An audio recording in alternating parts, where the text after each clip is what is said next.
Hello, everybody, and welcome to the Gilded Flask once more episode. John, help me. 16. 16. There we go. Wow. That's. Can you imagine? That means that we've been live for 16 weeks, give or take. At least, yeah. Incredible. Anyways, hi.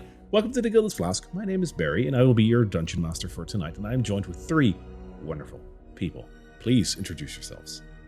Hello, I'm Anne. I play Cassariel, the College of Spirits Bard, paranormal investigator. Except there's very little paranormal to investigate, shockingly. Hi, I'm Daniel. I play John Varenthal, the College of Midnight Paladin, Oath of Midnight Paladin, who also apparently doesn't read lists very well. Are you sure? And I am Marissa. I play Cassariel, the Twilight Cleric, Asmar. Wonderful.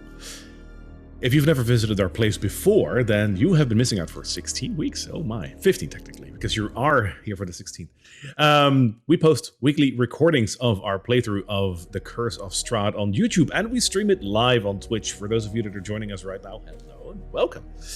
We're having a lot of fun here. If you're curious about our recordings or about any of our social media endeavors that we also do on the side, make sure to visit thegildedflask.com to check out all our socials, our YouTube channel, and our Twitch.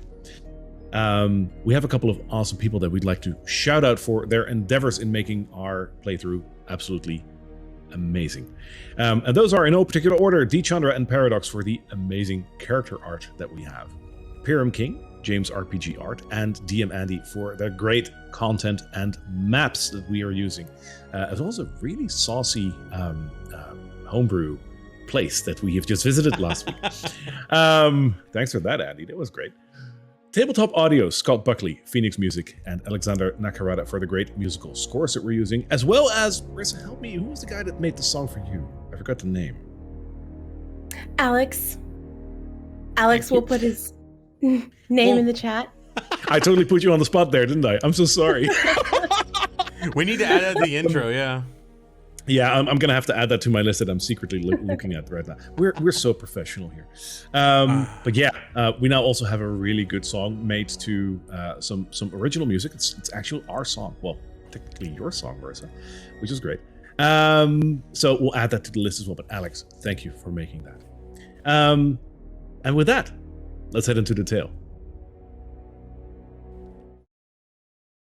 Tell me, do you like ghost stories?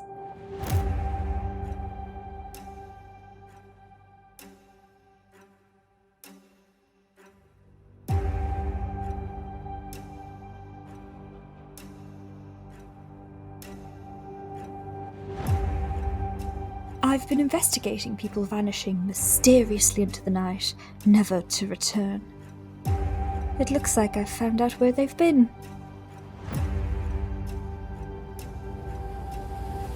Good evening. I don't like this place. The air feels heavier. Did you hear that?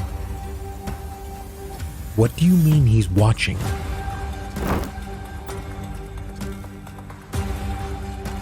In this place, nothing is what it seems. We come from an ancient land. There's no time for this. What are you looking for? This place has taken my father and my mother. It will not have me.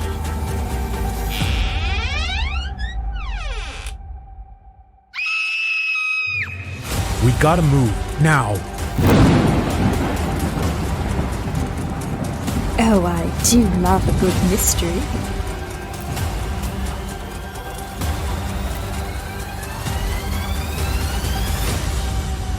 Barovia is mine, and so are you.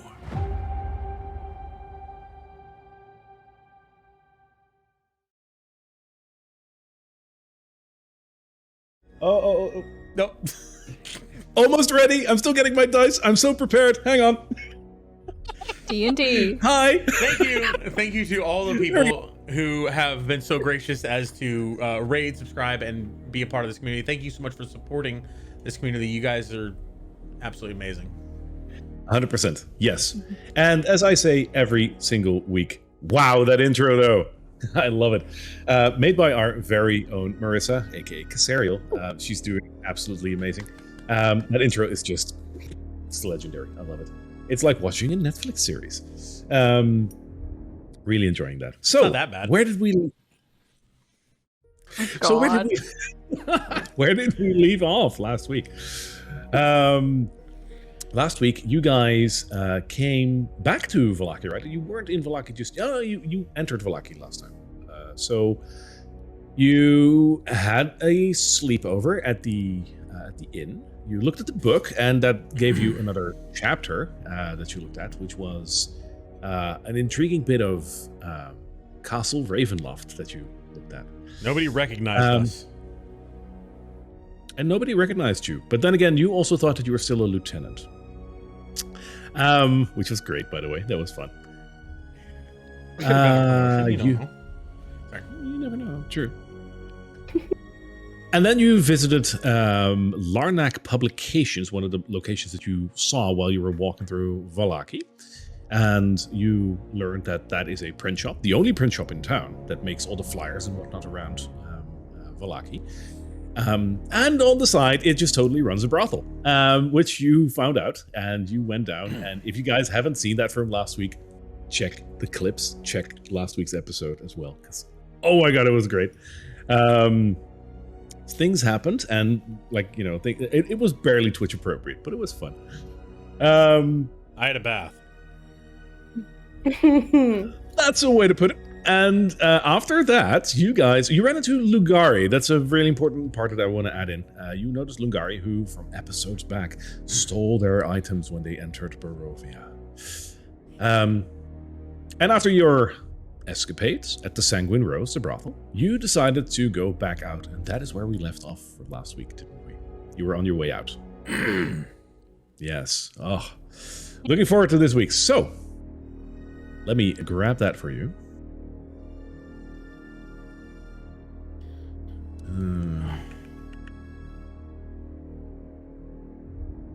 This is the perfect time to tell you all to share and follow if you like this. Share it with your friends, your grandmother in her nursing home. What else does she have to do with her day? These are the things you have to ask and do, and we love you. And yes, we're also starting a new endeavor to create some extra content on the side based on clips. So if you find a moment that is very interesting to you or very entertaining, feel free to take some clips, and they may get featured in some of our YouTube. Your clips are welcome with us. So, the Sanguine Rose, you guys were on your way out. You grabbed your weapons because you had to leave your weapons at the door when you entered, and you were on your way out. The floor is yours. Yeah, I think we'll just dash out of here as fast as possible. Yeah, I was going to say, like, anything you want to do here, or just do you want to go outside? We want to go outside. Yeah. All right. As we're going outside, I'm going to sort of part whine, part explain to Carla that I've only got 2 pies left. They charged me a whole pie for just a shower. I have 2, which means that I have 2 days worth of breakfasts left. So okay. So, going outside, do you want to go to Larnak Publications, which is what this place connects to, or do you want to go somewhere else? I personally think we should stop into that potions shop first. But I mean, I am running low on stocks as well, and if I do feel like we do need to get you better armor, John. Like, no offense to your current armor, but you are a little, and she's gonna like poke him a little bit and be like, a little squishy. And I know armor is expensive, so if we could get more pies, we could get more gold, we could get you better armor, we could possibly take on those vampires that we set loose on this place. Just because I don't maintain it very well doesn't mean that it's it's rusted here and there and there. The blue is fetching, though. Very fetching. Yeah, so we'll head outside to head towards the potion shop.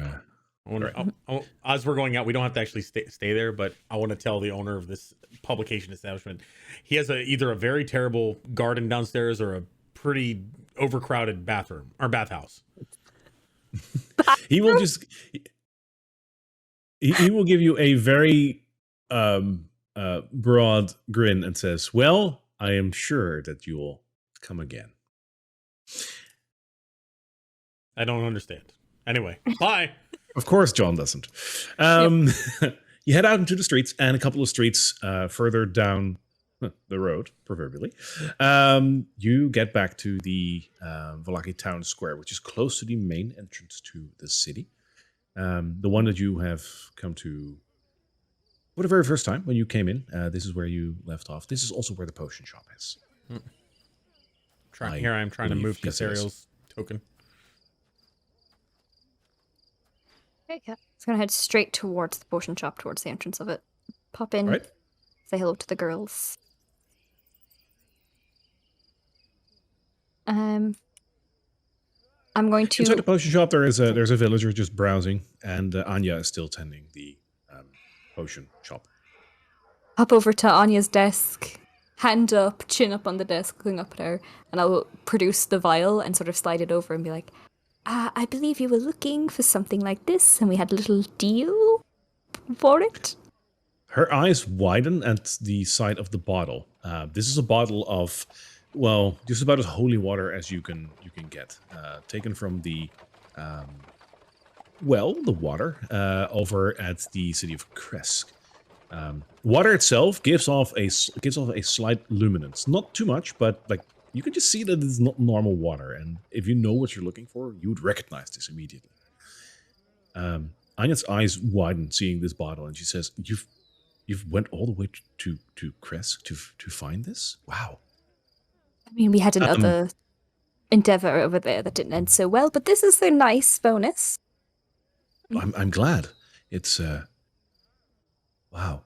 I haven't seen a lot of people coming from Kresk lately. I'm forever in your debt. What we made a deal.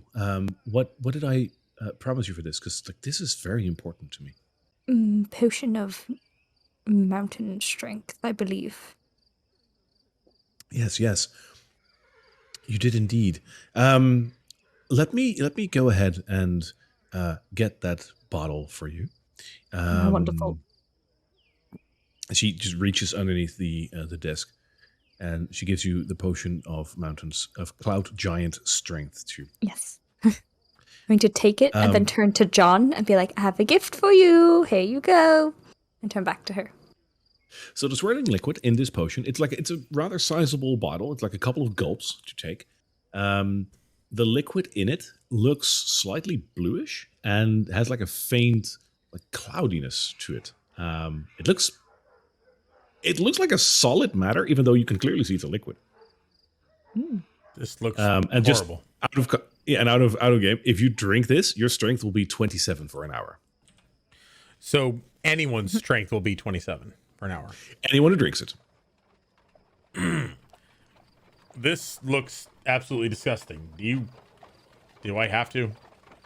Not right now, but if you're feeling like you need a little bit of a top-up of strength, which you seem to be depleting of recently with the pies affecting you, then... What about the pies? The pies never hurt anybody. I'm gonna look at Cassariel, just like side-eye her, like, nah, yes. That should top you up just fine. I would save it for moments that are incredibly important. Fine. Anya, may I ask, do you have any items here that might be of interest? I mean, that is probably the eye of the beholder, right? That depends on what you're looking for. I have some ingredients that you might be able to use in your own potion making if you're inclined. I do have a couple of potions and mixtures that I do sell. Not a lot at the moment, but I do have a couple. And if you're looking into potion making but you don't have the supplies, I can offer you those as well. Wait, you can just make potions? She looks at you with a look in her eyes of slight disbelief that you just asked that. He's very strong. Well, specifically, I'm looking for a diamond. Do you know where I could find one of those? A diamond. Girl's best friend, right? Do you need a cut or an uncut diamond? That's a very good question. Let me think about that. Let me go back to my schooling. I believe it just needs to be 300 gold pieces. All right, so just a valuable diamond. Yes, it's for a spell. Oh, right. Yeah, then it doesn't matter if it's cut or uncut. Gosh, we don't really have a jeweler in town from what I know. Someone who is exceedingly wealthy might have it, so you might want to look at one of the nobles, maybe. Oh, I see. All right. And potions. Do you have any healing potions? I do, yes. I have 2 potions of healing for sale at the moment. And they are 50 gold each. Oh my. Do we have any of those left? I don't think you do. I think we have one. Oh, we do. Okay. Okay, so I think, yes, just to be safe, I'm gonna sidle up and be like, 50. We did just bring you a very valuable supply, and if you want anything else within Barovia, we would be more than happy to give it to you, perhaps for a discounted price of potions. Give me a persuasion check. Oh, exciting. Okay. Okay. I'm going to place my hand on her shoulder and say, "Yes, we will be adventuring all over the place. I'm going to cast guidance." Oh, thank you. I really need As your it. guidance? I do need it. Okay. That's a D4, isn't it? Yes. Okay. That's very good. And that's a 21. Wow. Okay. She looks at you and sees the fact that your clothing isn't ragged, but there's starting to be some wear and tear to it because of adventuring. You guys look like you've been on the road for a little while, even though John looks like he's been freshly bathed. My armor's still pretty rusty. Yes. You're supposed to take that off before you bathe. That's I did take it off. They in fact they pulled it off of me. But it was So funny. It's been a dark time on the road. I hears this from you, and she's like, right. You know what? Sure, you've helped me out, and I think you guys might need it. I can, if you take both of them, I can make it 75 total. I'll take it. And I'll hand over the 75 gold. Sure. You can add yourself 2 healing potions. Will both of you take one each? Because I know I have one. Oh, certainly. This one looks so much more appealing than the other one. Looks like just a a regular, right? Mm-hmm. It's a regular healing potion, yes. Okay. How can a potion look like a cloud and a rock at the same time?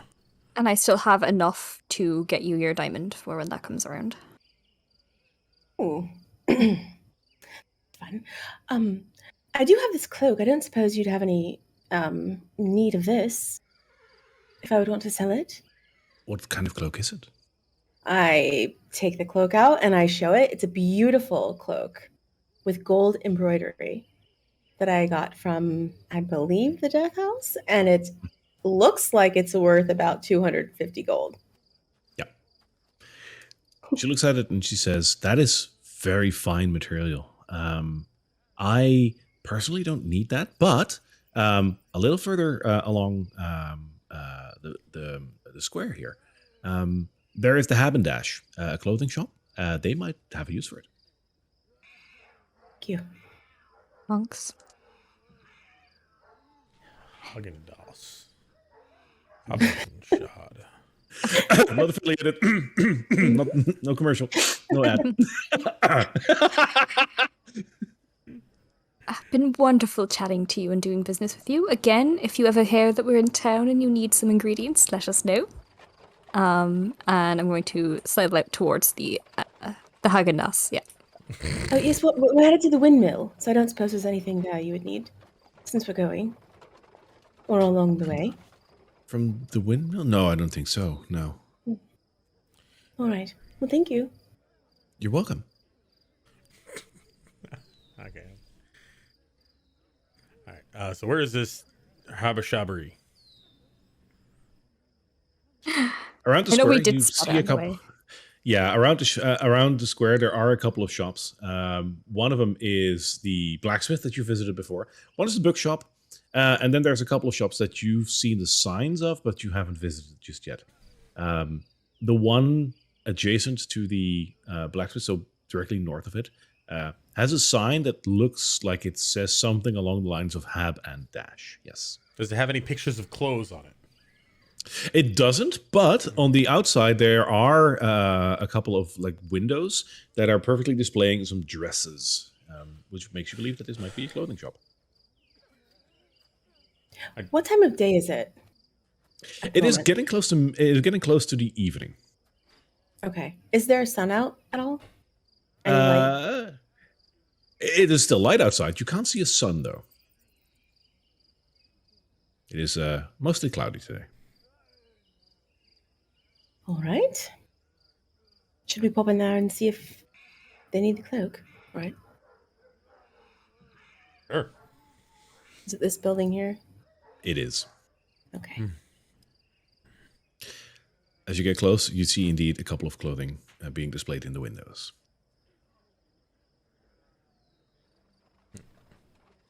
Opening the door, you should be... Is it displaying? No. No, it's showing even more darkness. I'm sorry. I'm using the wrong thingy. My bad. Reveal, There we don't go. conceal. Yeah. There we go. Not English. Go ahead. There we go. That's You walk pretty. inside, and you see this is a relatively like fancy clothing shop. You see two nobles looking around. One of them looking at various hats on one side of the shop. And the other side, there is a lady who is looking at a couple of bottles of perfume that are stowed over there. There's another gentleman who quickly comes running towards you, a very slender man, and he looks at the three of you and says, yes, how can I help you? I think we're looking for diamonds. Do you have...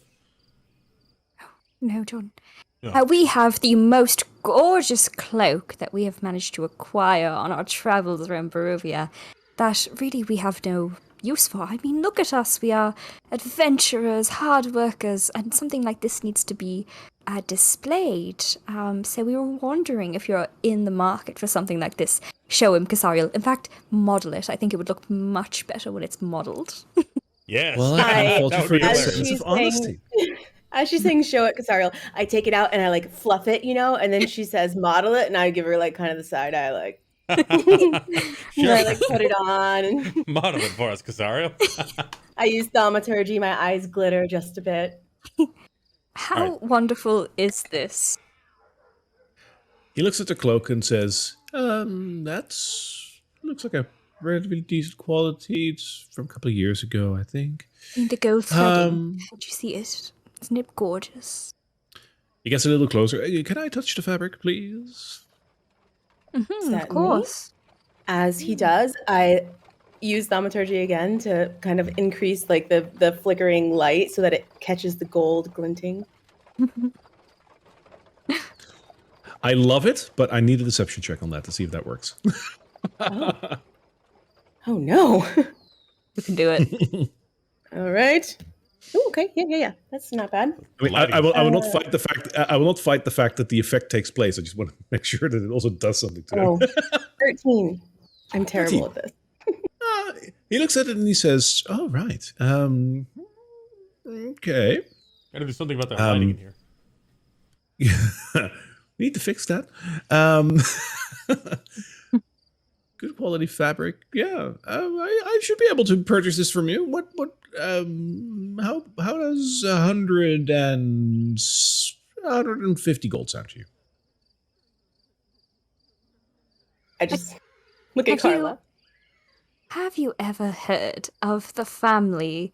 What was the family from the house's name? Durst. The I've heard of Durst many family. families. The Durst family. Have you heard of them? He takes a step back and he says, "Excuse me." Durst family. I mean, surely they're kind of renowned, are they not? That is one way to put it. Yes, well, this was acquired from the Durst line. Who, and I know they have a very controversial history, but that is what is going to make this piece sensational. And that's what I think will up its value a little bit more, and I'm going to flicker my eyes at him really prettily, and you see them flash purple. So I attempt to charm person. I would love it. You're actually charming a person to sell a cape. I love it. We need coin. What's my save on that? It's a wisdom save 14 now. Which I'm Wisdom. very happy about. Shit! No, that's a 6. Nope. Very nice. Let's go. Yep. Yeah, He so looks just at you and he says, "Is that? Oh, so, I mean, the dust. I might be able to do something with that." It's controversial, brave, and daring, and that's what this town needs. Have you seen the people these days? I mean, Oh, I agree. I agree. The between you and me, the Burgermeister here. I mean, you could drop that for all I care. But like that stays between you and me. only between us. We're besties. We're course. best friends, of course. I feel a sense of kinship with you. Yes. I think it's my impeccable style, and I kind of show the many pockets in my coat, and I'm just like. And he does his best at giving you a smile like that'll do, but like that is so out of fashion. Very fashionable in Neverwinter, I promise. Right. All right. I'll make you a deal. I can take it for 225 gold. I'll take it. Oh, you're a man of excellence. Oh, and I Wonderful, hand it over to him. And he goes and fetches 225 gold for you. Donks. Fabulous. Okay. 125 gold added to my purse. While they're doing that, can I eye up the nobleman just north of me and see if he has any very, very obvious diamonds or gems on his self? On displayed, like rings and stuff. Give me a perception check on that. All right, and so you know, he's not disguising that he's doing it. He's like coming up to him like, Hi. All right. Yeah, hang on. All right. Perception. Whew, boy. With my actually sizable +3 bonus, I got an 8. Wow. He looks like the kind of guy who could afford a diamond, I guess. You don't see one on him. Do you have any gems? Do you ask, like, the gentleman there? Yes. He turns around and he turns around, eyes you up and down, and says, "I already gave to the poor today. I'm sorry. If you could excuse me." And he turns back to his hats. I walk right on over and I say, "Very kind of you, my lord," and I direct John right towards the end. John just like hears that, he like, "I need new armor." He turns around. Carla's going to just Thank you turn for back. catching that. Carla's going to turn towards the shopkeep just one more time and be like, "So you don't, just between us, besties, of course, you don't care for the Burgermeister all that much, no?" No, I mean, it's not an unpopular opinion.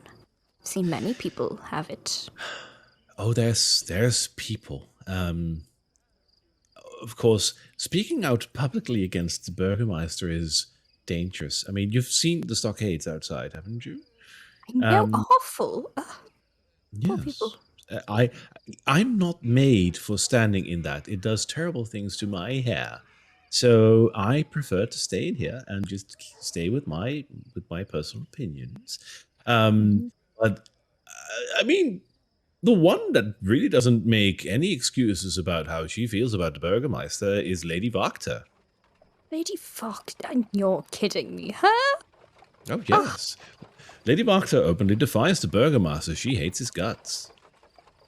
Well, what an interesting woman. Do you think she likes guests? Do you think she likes new people? Oh, she showing up? does. No, she does. She has a book club, and her members meet at very strange hours, dress up in robes and masks, but it's almost like a costume party. But she says it's a book club, and they come over there all the time. They have so much fun.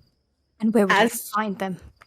As he's talking, just an aside, I look at John and I know he's about to ask questions about that, and I just say no. No, the moment he said book club, you saw John's eyes, which were like interested, immediately like, oh, great, books. Reading, yeah. Yeah. And if I was, I'm an avid reader myself, where would I find this book club? Oh, over at Lady Wachter's house. If you go, and it gives you directions to the house. Okay, I'll just say that she notes them down in her journal. You have been absolutely so helpful, and Oh, and so have you. yeah, so in an hour from now, when just keep in mind just how lovely she looked in that robe. Okay, goodbye. I'm going to potter my way out towards them. And Frederick goes back to entertaining one of his clients. Wonderful. Carla, if we're going to do this book club thing, can we at least go get some pies first? I've only got a few left. Like, I mean, we are near the road. What do you think, Cassariel? Maybe tomorrow, but... I think it's very interesting. I think it perhaps might have implications for that woman's son. But I think we should do one thing at a time. We can only do one thing at a time, Mm-hmm. And I'm quite worried about the children at the windmill. Oh, yeah, children, too. I forgot there's children there.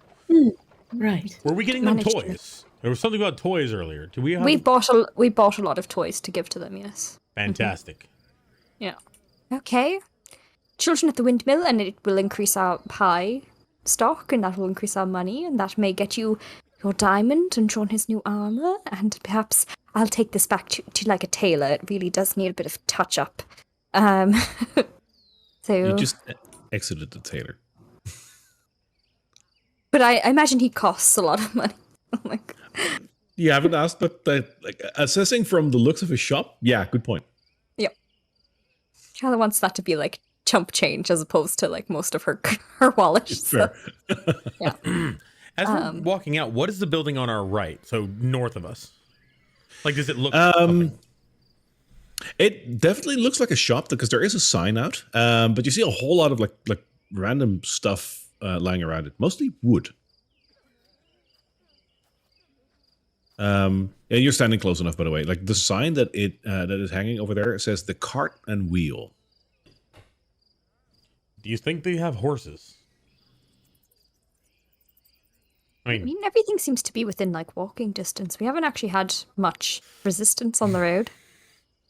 True. Also, I've been working on a little something. I think I can create a sphere that's impenetrable. Exciting. I believe, Oh. yes. I've not done it yet, but I am pretty sure that I can. Will we throw it at somebody? No. It's very handy for camping. You're gonna have to Right. forgive me. I think John could have used that when you were in the Sanctum Rose. An impenetrable sphere, like... Do you remember the higher priests at the Temple of the Moon could do it? Right. When we were out on long expeditions or something, they would Exactly. conjure. Okay, interesting. Right. Wow, that's impressive. That's a big step, Cassariel. Oh, thank you. It's strange that I feel a bit more powerful here. I don't know if it's... I mean, it shows. Some of the things you've done. You were able to, bring that beam of light before, but you've been using it more and more effectively recently. Displaced. As strange as it seems to be doing you good. I'm not sure if it's my mother or my father, but I don't know. I feel something. Oh. So This place Interesting, seems having rather dark and magic dreary. but- tied to the place. Hmm? Do you have perhaps your magic might be tied to this place due to one of your parents? That's interesting. It's something to keep in mind. You weren't born here, no? You were born outside. no, I was conceived here. Not born here. Yes. I'm Yeah, not quite okay. sure which one makes the difference, but Fair, but it's interesting. I've heard of even Fae. I've interacted with a couple of them. They tend to play a lot of tricks. It makes things, interesting back home. I know that some of them have reported that their magic is more powerful in their own world, as opposed to in Neverwinter, something like that. So, could be a case of that. Maybe it was born here with you, your magic conceived here with you. I don't know. Let's not think about it too harshly, but it's a theory that we can put on the shelf. To pies. Well, he's gonna step closer to Cassariel for a second and say, I did see you've been praying to the Morning Lord. Do you think that might have something to do with your better connection? Maybe there's something to do with Saloon and the Morning Lord that we don't know about? In the kind of like fading, there's no sunlight directly, but it is still light outside. Yep. I like kind of roll up my sleeve, and just very faintly you can see runes, golden, almost like tattoos, just very faint, glisten on her skin. And I've never seen this before? No, it's never been there before. I think perhaps it has something to do with that. I have this amulet from my father, and he was a paladin of the Morning Lord, so I don't know. Certainly no disrespect to Saloon, obviously, but I mean, we know that multiple deities exist. We've just because we are pledged to Saloon, you've got heritage in other regards. This, and he looks closer at the runes. He goes, I don't know what to make of this. Do you think are you all right? Do you feel? It makes me feel closer to my father. I'm half and half, really, when you think about it. Is it something that twilight, you've done? daylight. Did you make these runes, or are they just appearing? No. No, they just started appearing, but only in the daylight. When it's dark outside, they're gone. And they're very faint. But I have been praying to the Morning Lord, and I have been reading the text that we got, and I have been sort of spending time with this amulet, so... You've always seemed to know what's right, so I trust you on this, but let me know if something seems off, if you need help with anything. I'm here. Thank you, John. That's sweet of you to say. I'm going to resist the urge to make fun of you somehow. That was a really beautiful moment. We don't want to stop a winning formula. Yes. All right. So are we going to head out at night? I think we'll be safe if we do, but... I mean, it's only evening, and it's a short trip. We went from there to here. Though, did any of you hear that raven or crow? Oh. When? Earlier. Just before you rolled your sleeve up, there was a sound like... I hear birds. Never mind. Right now. Carla, you hear things that I cannot hear. I don't know about John, but often. So if it's something you heard, I think perhaps it means something. I So what, I don't know. I'm not sure myself. Just keep your ears out. I mean, keep your ears out. But let's get on the road. I feel like we've dallied too much. Yes. And in an hour, he's going to know that I did a little trick with him, and that's not going to be particularly good to stay around for. So we'd want to get out of here for a little bit. All right. Onward and upward, I guess. Yeah, you want to head out? Yep. Take us on the road. So it is late afternoon as you leave the city. The guards obviously allow you to leave the city. You remember that the Durst Mill is a little further down the road towards the east for you now. Trek on over to it. All right. And just So- stop us if anything, we encounter anything. Should I will. I guess we'll be fine at night. Can we The night sets in at around this point. So he's gonna ask Cassariel at this point to, can you light the way and hold up his weapon? Oh, certainly. And I will reach out my hand and just give it a little tap. So are we Actually, capping? I'm gonna take that away. I can do better than that. And I'll cover his eyes and then This is a step Cover. backwards. Carla's eyes. And a little bit of, just a teeny tiny bit of radiant light comes from her palms at that. And now you all can see in the dark. Oh. Wonderful. Oh, this is incredibly useful. Have you always been able to do this? New. Doesn't really come about, really. I should do it more often. But it's only for an hour or so, so we should, Okay, so we'll travel for an hour further in the dark and perhaps set up camp. That's good. Sounds nice. Carla, I have a question for you. Mhm. What do you make of the mist? It's very interesting. I have heard of sort of magical barriers being erected in places.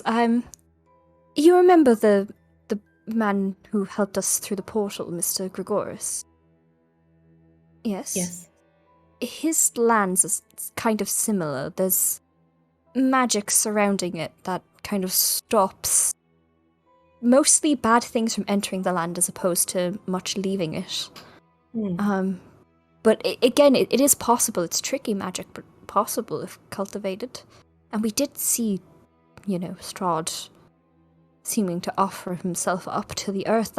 There's an incredible amount of magic and pacts and promises. It might be something related to that. I've had a lot of theories as we've been walking through here, but it's incredibly strange. I've never seen it, but I've read studies. Have we ever noticed mist in any of the storybook scenes? It's what sucks us in. Not necessarily as in mist. No, you've noticed that indeed mist takes you into the book. And when you are experiencing the various scenes, you are noticing that going from one scene to another, like your vision clouds and then brings you to another segment of your story. Whether or not that is just mist or just like a trick on your eyes or whatever, it's hard to distinguish. It doesn't feel like mist though. It doesn't feel like that, the cold feeling of mist. It doesn't have that. When we were outside and we killed the paladin, was there mist in the There wasn't. distance like there is now? No. No mist. Okay, that's what I was trying to get at. It was something Madame Eva said. Didn't she say something about the mist being an ally? Was it one of her cards? It was very odd. It's like a card that said mist. Yeah, seems nefarious, but I don't Perhaps not an ally to us, but to someone else. know. I mean, Readings can be intentionally vague. They could mean anything. we keep hearing about people who get turned around in the mist and just walk backwards or something. Seems like the mist might be more than just weather. Magic. I do think it's some form of magical boundary, though I could not fathom where it would come from or how this level of it would take place. I mean, the people we've met, Arena, they seem to have no perception of a time before this mist was here. Just that it always has been. But we have seen evidence otherwise. We've seen from the book, whether that book is telling the truth or is historically showing us things that you mentioned. There wasn't much within those, or none, really. Something to keep in mind, I guess. I mean, how did it get here and what does it do? I assumed that I don't know what I think happens when you walk into it. I assume you just get kicked right back out or die immediately, but who knows? Maybe we should ask someone. I think they just didn't know what they were talking about. As you guys are talking, while you move down the road, Only an hour from the spot that we were previously. yes, so it is getting a little darker right now. It's not completely dark, but it's getting darker. You get the sense, moving down the road, that something is watching you. Does it feel like when we were crossing the bridge and we had all the evil around us? Not really. You have the feeling like someone is with you, but it isn't. I'm going to pull out the EMF reader. I'm going to pull it out. I'm going to pull out my crystal ball attached to sort of the ring that I have and see if any activity comes towards it. It'll be like, Cool. anybody there? Let's give that a roll. Your EMF reader is, as it has been, like always just floating around in the middle, but your senses tell you that it's leaning a little bit more towards, hey, there's something here, but it's hard to distinguish. You as an expert, however, should be able to make a conclusion on that. I start following it, sort of like a bloodhound, getting a scent. I'll be like, oh, it's over here, okay. And kind of start walking that direction.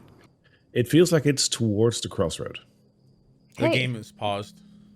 Yeah. Oh, I'm so sorry. It's all It good. isn't. Okay. Yeah, so just tell me if I need to stop at any point. About there. I'm tailing Okay. behind her with Cassariel, I imagine. Yep.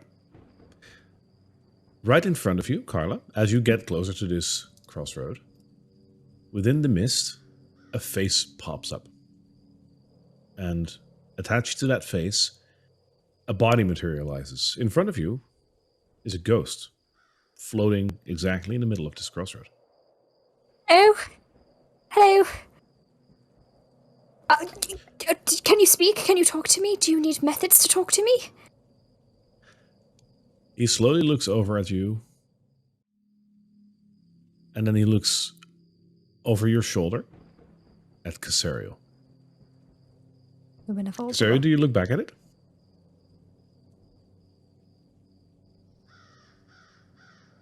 All right, so what Cassariel knows about ghosts is that you shouldn't listen to them, and they can definitely possess you. So as soon as she sees that, I think when Carla talks to it, she looks between Carla and it, and then Cassariel is going to immediately turn around and do a view of like the tree line and make sure that there's nothing coming up behind them. So she's going into soldier mode right now. All right. Yeah. But for You're flavor, actually- yeah. if I see nothing, I'll turn back around and then assess the interaction between Carla and the ghost, and I will look at it. There's not a lot of tree line over here, and you're in your immediate surrounding. You don't see anything that is perceived as threatening. Okay. Yeah, then she'll turn back around and she'll just kind of watch Carla do her thing. The ghost gets closer to Carla, Hello. moves right through Carla, and lifts one arm with a finger pointing at Cassariel. And it puts his head sidewards and says, Silver brow.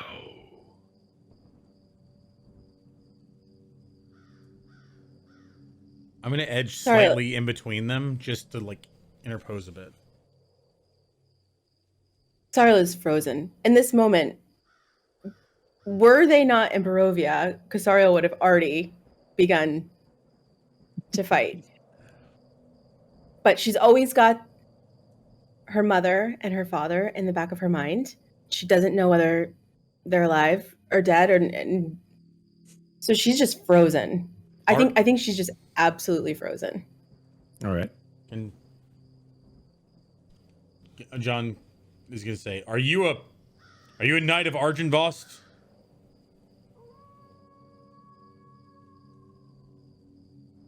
He just looks at you and then looks back at Cassariel. Carla, what do you do? Like, you just had a ghost float through you. How did it feel? Oh, to anyone else, it would, like, at the very least, you would get goosebumps because that is fucking freaky, dude. To you? Yeah, no, that was a rush. I should whip around and hear it say Silverbrow and be like, oh, fabulous. Show it the key. Show it the key, Cassariel. The key. Right. I will slowly reach into my bag and pull out a key and sort of hand it forward. Silverbrow. Can Yep. Can I ready an Eldritch Blast if this thing becomes hostile? He's like holding his hand tight and he's just barely contained at this point. Sure.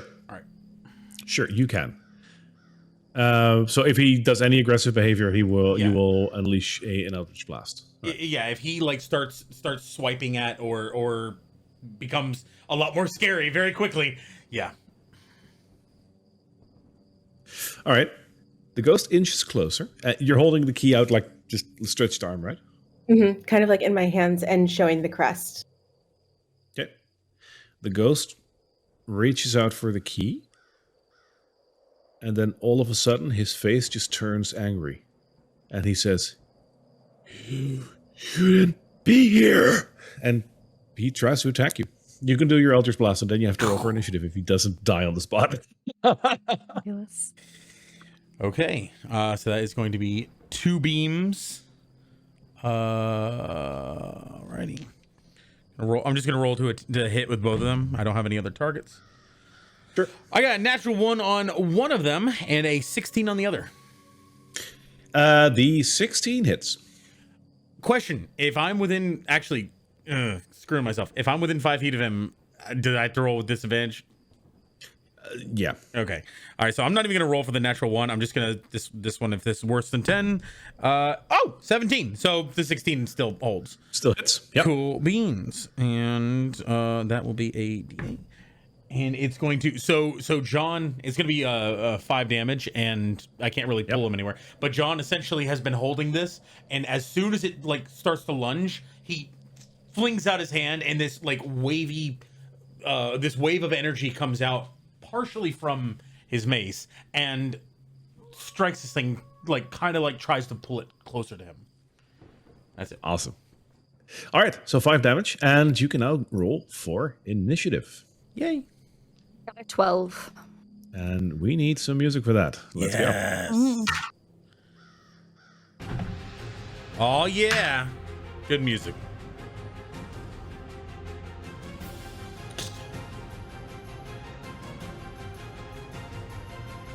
That's a 14 for me. All right. 7 for me. Yep. Right. It was a 12. 12. What's your dex? Mine? Yep. +3, 17. All right, you go first. Yeah. Because the ghost also rolled a 12. All right, Cassariel, you're the first. He looks at you very angry. Like his face is just almost shape-shifted from a relatively humanoid face to... I'd almost say a demonic face. Like, it's angry. A demonic face. Yeah. Wait. And Cassariel will sort of, she seems a little bit confused, and then in Abyssal, I will say, how do you know me? You use Abyssal? Mm-hmm.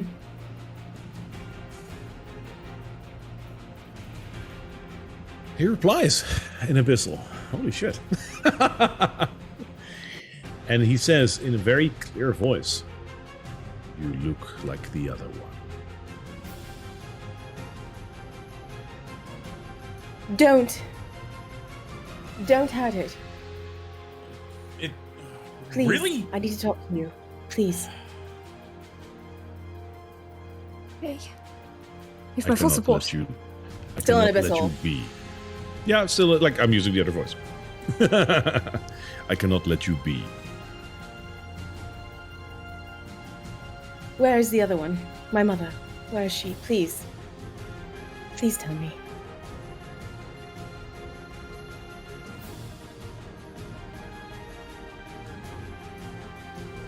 She is safe.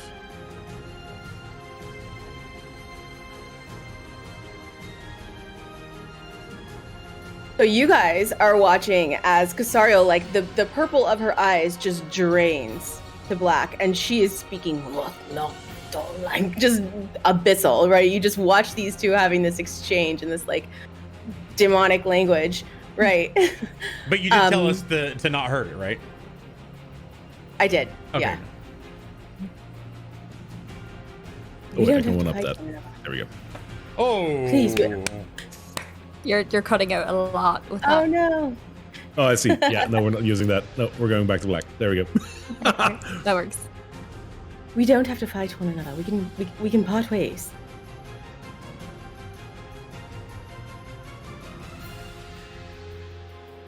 Put away the key. I put away the key. Cassariel, this Is that thing all you doesn't do in look your happy.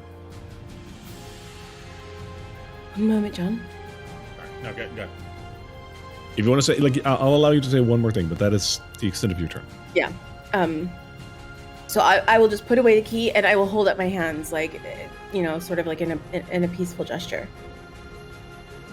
Please, I don't want to hurt you. You have no idea how much what you said has meant to me. All right. Carla. Hey. Okay. That's wonderful. What I'm going to do is I'm going to watch this interaction and I'm going to make sure that I'm sort of positioned here, so that I have kind of a line to the ghost if needs be. And I'm going to start sort of rifling through the tails and determine one of them. So all of you hope for a good one. Where's my D8? There it is. Okay. Alright, so what I'll do is I'll move over to the side, look at Cassariel and kind of be like, whatever you need will do. And you feel sort of like purple, like almost like tendrils start to like claw up at sort of like all of you, basically from like your legs upwards, and then they just sort of engulf you in this sort of like spectral way, and then kind of provide an armor. And you will gain 8 plus 3, 5. Okay, wow. What's 8 plus 5? That's 13 temporary hit points. You have an additional 10 feet to your speed and a +1 to your AC. Wow. Dang. How much to our speed? A +10 to your speed.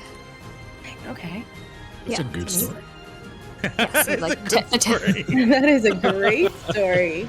Yeah, the tail. I like that one. Basically, as it starts to like warm up, you get this sort of like purple spectral armor over you, and that's what provides all That's this cool. additional buff. But that's all I do with my roll. I don't attack it. I just provide her more help. All right. That's it. The ghost's turn. The ghost floats forward towards Cassariel. Carla, do you make an attack of opportunity? No. All right.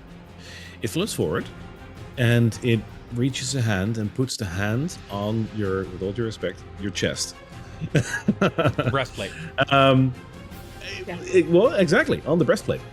And it does a withering touch on you.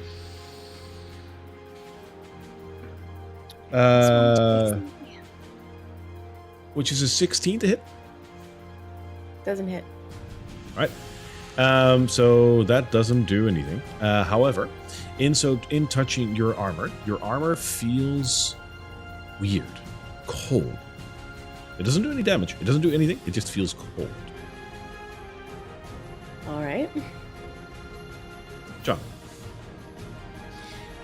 All right. Cassariel told me not to attack this thing. It just seemed to try to do something weird to her. I don't know what it was, but I'm gonna respect her. It's been looking almost like directly at her this whole time, talking to her only, like glancing away, but on her. So he's gonna reach forward, never taking his eyes off of it, and grab her shoulder and cast protection from good and evil, and say, All right.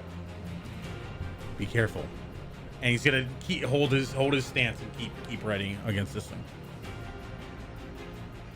All right. Top it around. Cassariel. Okay. As it reaches out and casts Withering Touch, it's almost like the like shininess of her breastplate like begins to like kind of dull, and then you see she resists it, but she does gasp as it surprises her that that it tries to harm her. And it's, I think, obvious to both of you guys that it tried to harm her. She's like, grabs at its hand, which I'm sure she doesn't make any purchase, and she'll instinctually just reach back out, and you can see again her eyes turn black, and from her eyes all the way down her face this kind of like inky like black comes through her veins all the way down her arms to her fingertips are completely black. She's going to cast inflict wounds. Ooh, creepy. Nailed it. That's such a creepy description. I love that. That is, yeah. I'm like, what the hell are you doing to my character? It's just a ghost. That's 22 to hit. Yeah, no, that hits. Ow. Yeah, hi. My name is Ghost and I'm dying.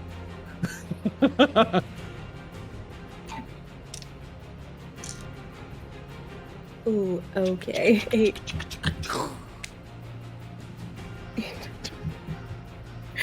Uh, 25 damage. Okay.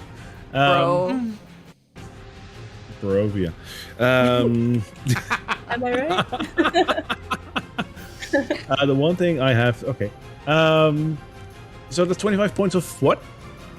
It is, it's necrotic damage. You see the ghost just being shredded to pieces by this. Like, it's just as if you're tearing up like a very thin napkin. And it puts himself back together again. Doesn't seem hurt. Mm-hmm. Are we killing it? Yeah, so her eyes turn normal again, and she's gonna look at both of them and say, unleash. And I'll just stay where I am. To which John said, hey, that's what they said to me in the bathhouse. It's the last time I'm referencing it. I'm so sorry. Okay. I'm coming for you next. Alrighty. All right, this is serious. We're fighting. So serious. We're such a serious group Bonk. of people, guys. Yeah. Carla. I am going to see that she's basically given us permission, and I'm going to be like, such a perfect opportunity. Why do they always try to kill people? And I'm going to run forward, right in front, behind it, and basically come up with like a jumping swing and like bring both, I don't have double, so I'll bring one of my daggers down into its supposed back. You have two push daggers, don't you? I have 2, but I don't think I have dual weapons. You don't have dual weapons, but you I believe you are allowed, if it hits, to do a second attack. Let me check, but I believe you are. I don't believe I do. I think dual wielding. I'm a bard. I'm I'm not like a fighter, like a bard. Fighting styles where you get like extra bonuses for your second offhand, but I mean, Papa is. Yeah, whatever you When end you up... when you take the attack action and attack with a light melee weapon, that's a push dagger. That you're holding in one hand, you can use a bonus action to attack with a different light melee weapon that you're holding in the other hand. So yeah, the way you described it, you totally can. Okay, awesome. I think with the offhand, you don't get your dexterity modifier added to it for attack. Correct. For damage. But Correct. aside So from it is that, it is a shitty attack. That's only it is, but you can totally do it. I'll take it. So yeah, I'll bring down both my daggers onto its back. So the first one, not looking good, babes. It's not looking good. Yeah, that. Thank God. Okay, that is a 15. Hits. Okay, so that's going to be. That's the completely wrong dice one up there. Ugh. Gonna be a 5 damage to it.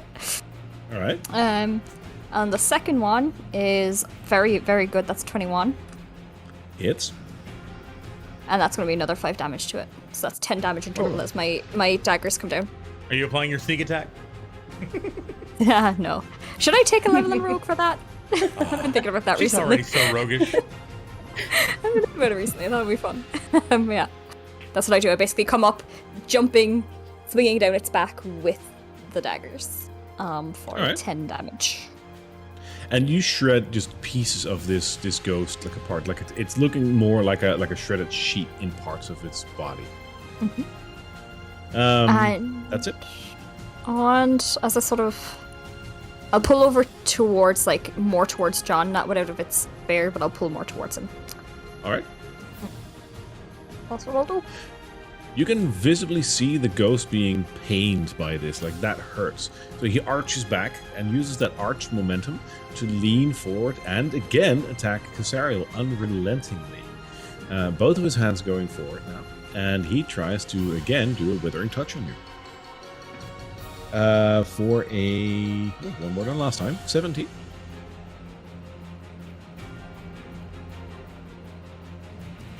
Tank cleric. No, doesn't hit. I'm sorry.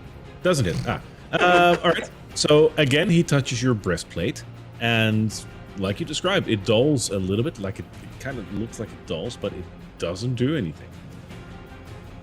The ghost angrily still looks at you. John. All right. Yep. They've all started unleashing. So he's like, "We're gonna attack for the first place," and I'm gonna go for it. Full on Great Weapon Master attack. And that is Maul. Booming Blade. Gonna do Booming Blade. All right. Very cool. No, maybe. I got a +3, so I got 12 to hit. That hits. Okay, so this is the first time a Great Weapon Master attack has actually hit. Very nice. Should I smite? I'm gonna smite. Let's smite. Let's do a smite. That is radiant damage, right? Yes. Okay. I'm just going for everything here. Hang on. What was the did I have a D8 added for any reason? No, I don't think I did. Anyway, here we go.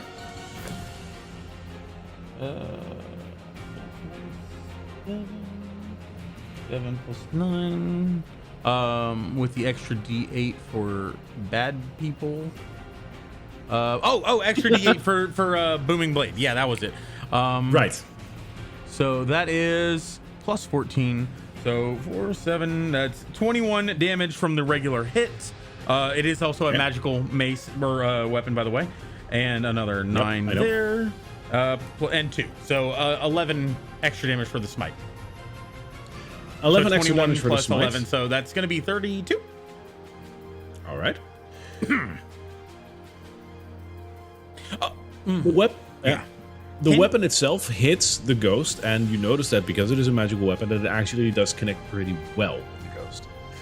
Your smite that follows feels like that is a lot more than you would have thought was going to happen. And as you hit the ghost, it just vanishes immediately as you hit it. Like it explodes into a fine, thin mist that from there just evaporates into the wind, basically. It's gone.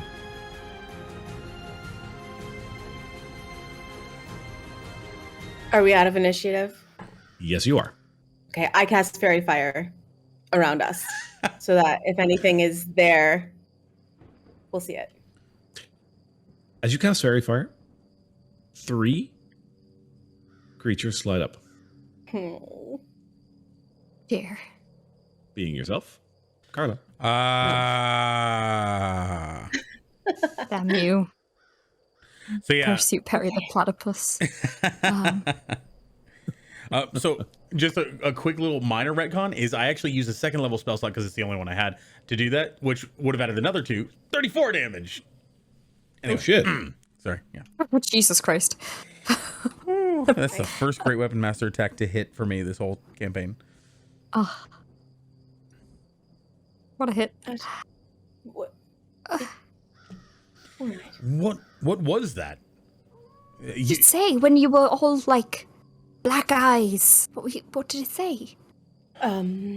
It said my mother was safe. Thank God. Oh my. I don't know if that's good though, because then it tried to kill us. So I'm getting mixed messages. The skeleton guy was nice, and this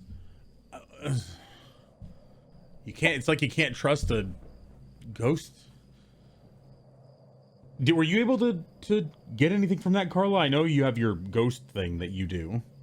He didn't seem much interested in interacting with it, but he specifically responded to you. He wouldn't respond to me and John, and the first word he said to us was Silverbrow, and there are ghosts who die at the hands of families that decide to stick around because they have a vengeance to sort of end those bloodlines. So Oh, his information might be correct. Your mother would be safe, but his goal might have been to defeat you, but you've lived.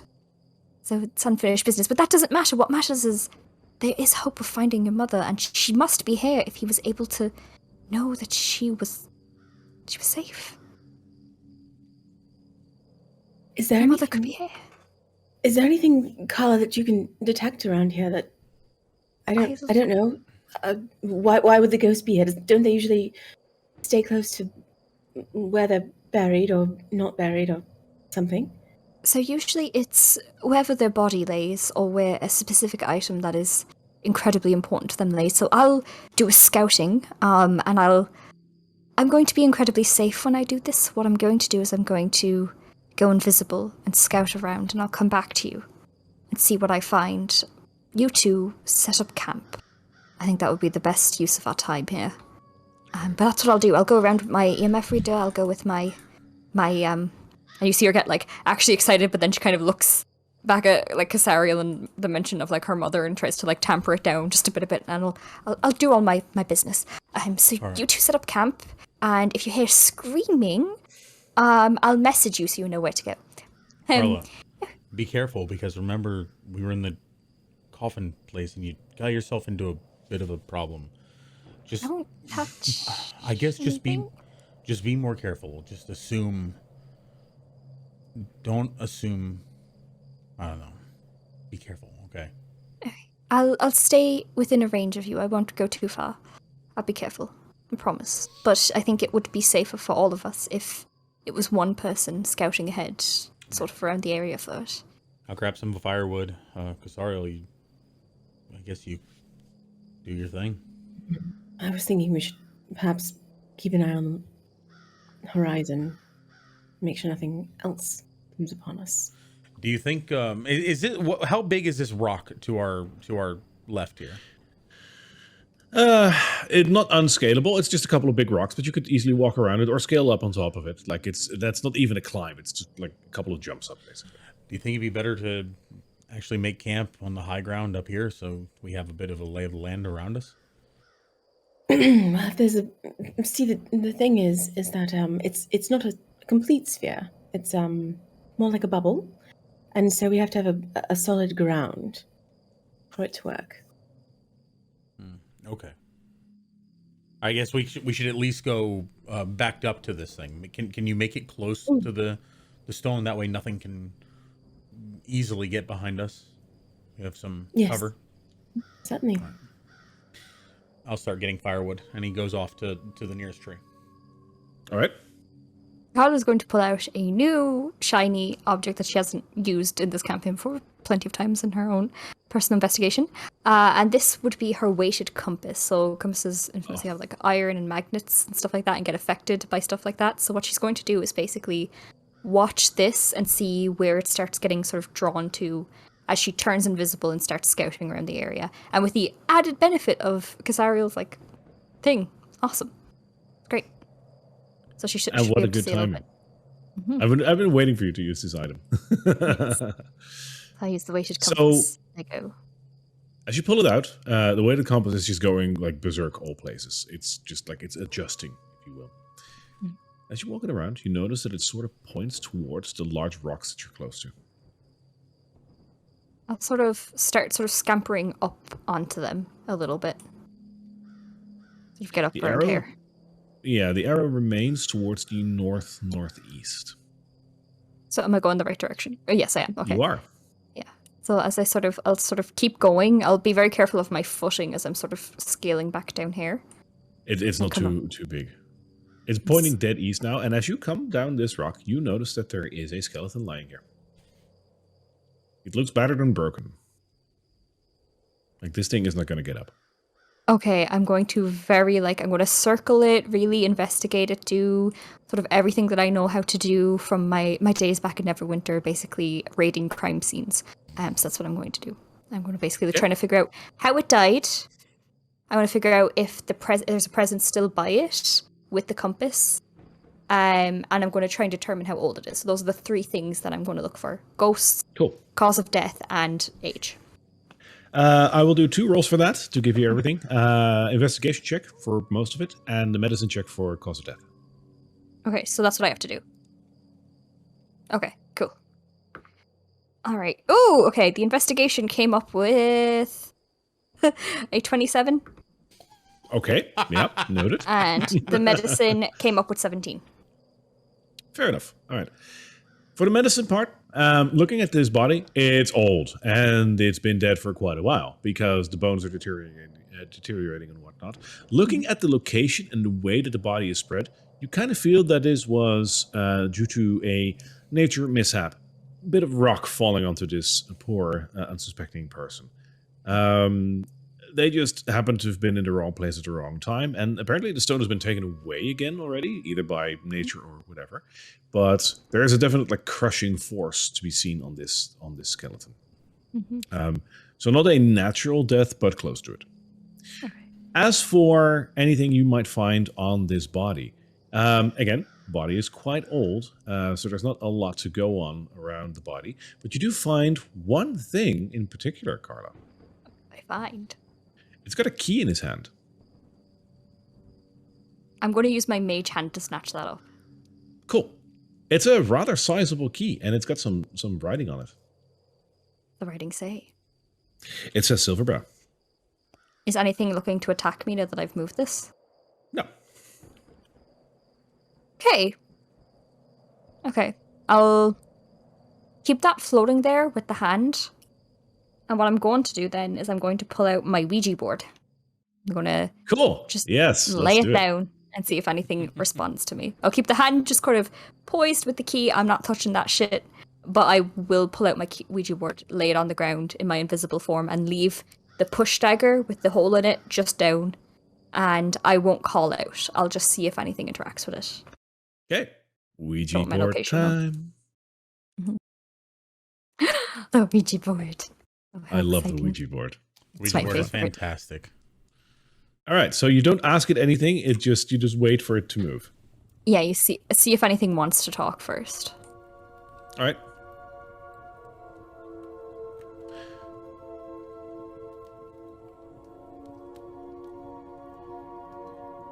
Nothing happens. Hang on. Okay.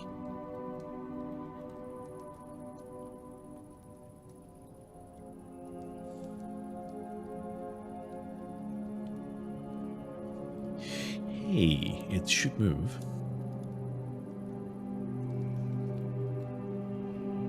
Let's try that again.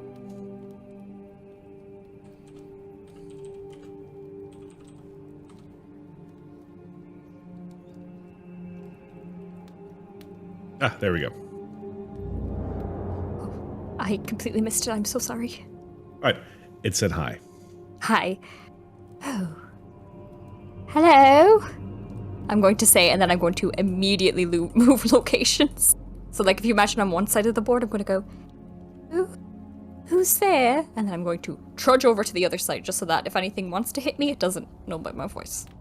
It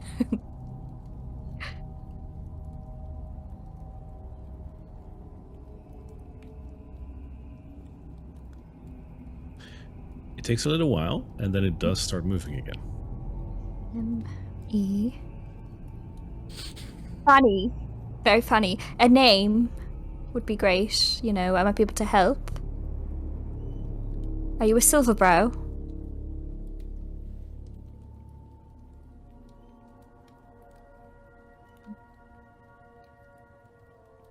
No. Do you hate them? You feel that the dagger wants to move, and it moves back to the word no.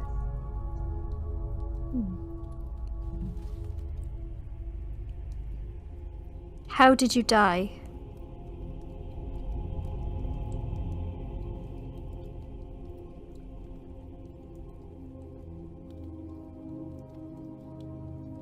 Rock. Okay. Rocks. Okay, so it was natural. That confirms that, I think.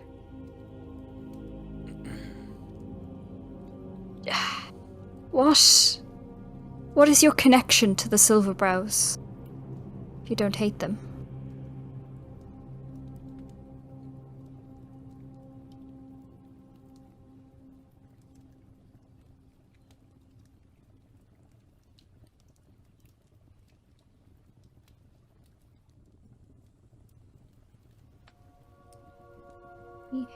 H-E-L-I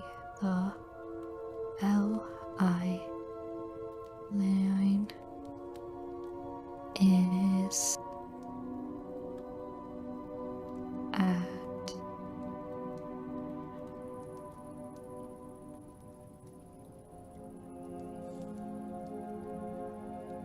the line is ADED, am I right? ADDED, yes. Okay, added. The line is added. That's your connection to them. What's your name?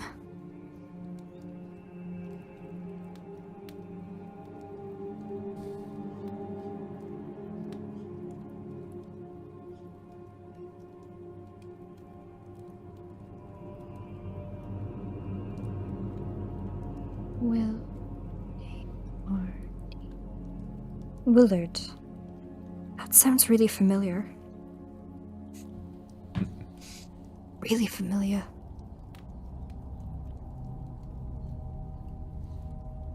Willie. Willard sounds so familiar. Why can't I place it?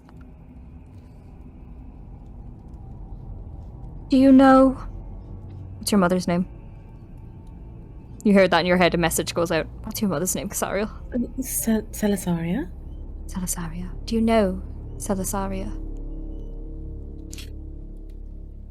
The push dagger starts to jitter a little bit. Bye. Okay. I am going to sort of jot everything down that I saw, and then I'm going to look around and see if anything is trying to come up behind me and kill me. There doesn't seem to be anything other than the rustling of trees and the occasional bird that you hear. Okay. So then I will hop out. I will kind of clamber up the rocks again, reach here, and then become uninvisible. Okay. And I'll look towards those two and I'll be like, found something. Come this way. I was just getting a fire started, but all right. Maybe save the fire for a bit. We'll have kindling.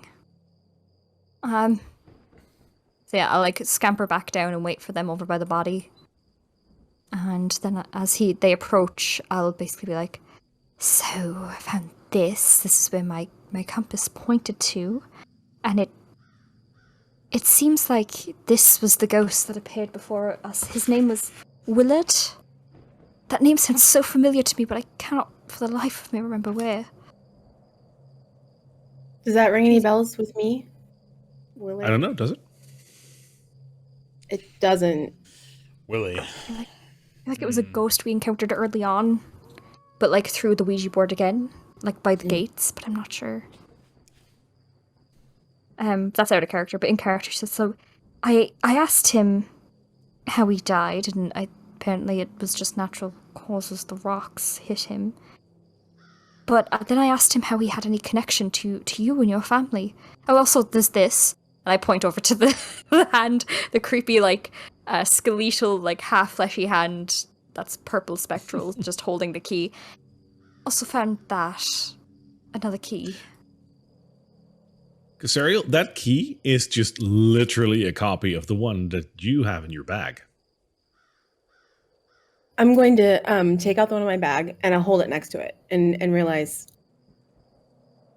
Same. As you take it out of your bag and try to hold it next to it, it just crumbles to rust, dust, and just falls to the ground. The other key, the new one, is still there. Fascinating. How'd you break your key? How did you break your key? We have a new one. It's fine. I don't like this. A new one. How did... Wait a minute. You said Its name was Willard? His name seemed to be Willard. He had this key on him. He died by being crushed by rocks, and I asked him what his connection was to your family, and he just said, the line is added.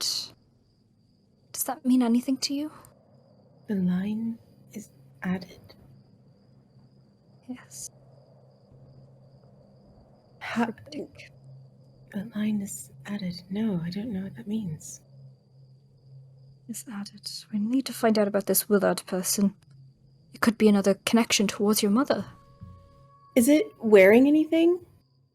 No. This skeleton looks like it's at least 100 years old or so.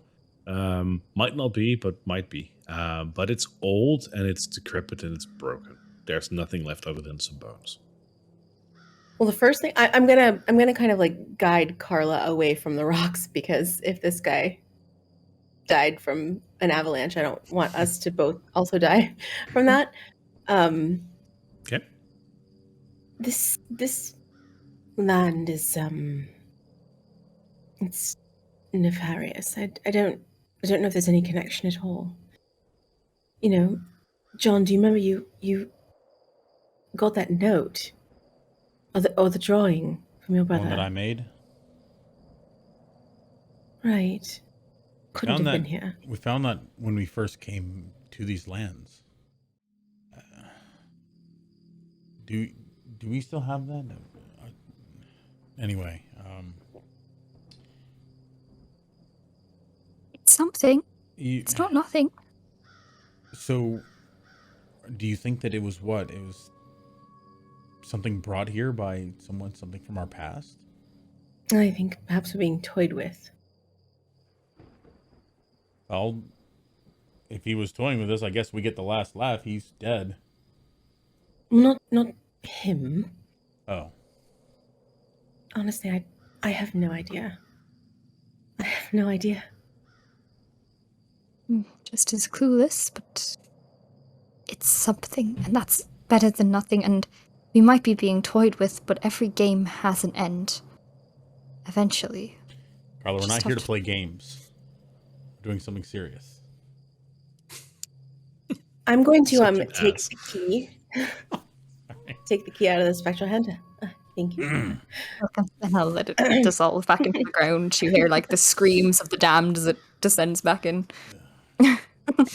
Really terrifying, Carla. Like, really terrifying. One day I'd we'll like have to it. talk about how you learned all of this. Unnecessarily so, maybe. I mean, you know, I had my own style, but the College of Spirits have their own. They're all like mysterious and crystal balls and tarot cards and evil magic and all that. They have It's a whole fine. school dedicated to this?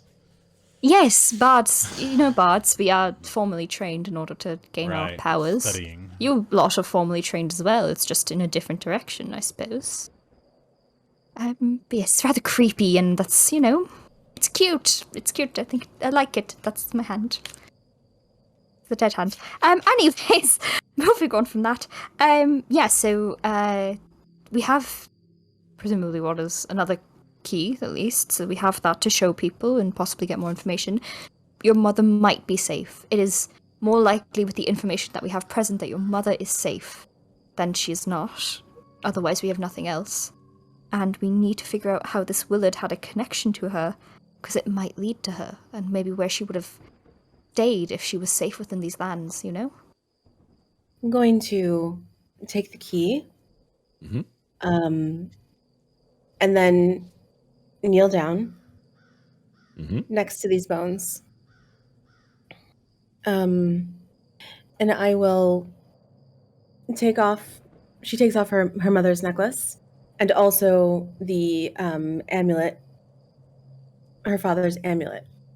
And I'm just place them like kind of down on the ground in front of me, and then place both of my palms on the earth and sort of take a bit of it in my hands and just try to see if anything comes to me, if any sort of feeling or understanding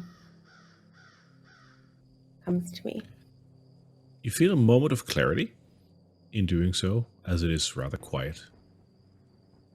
But other than that, nothing comes to you.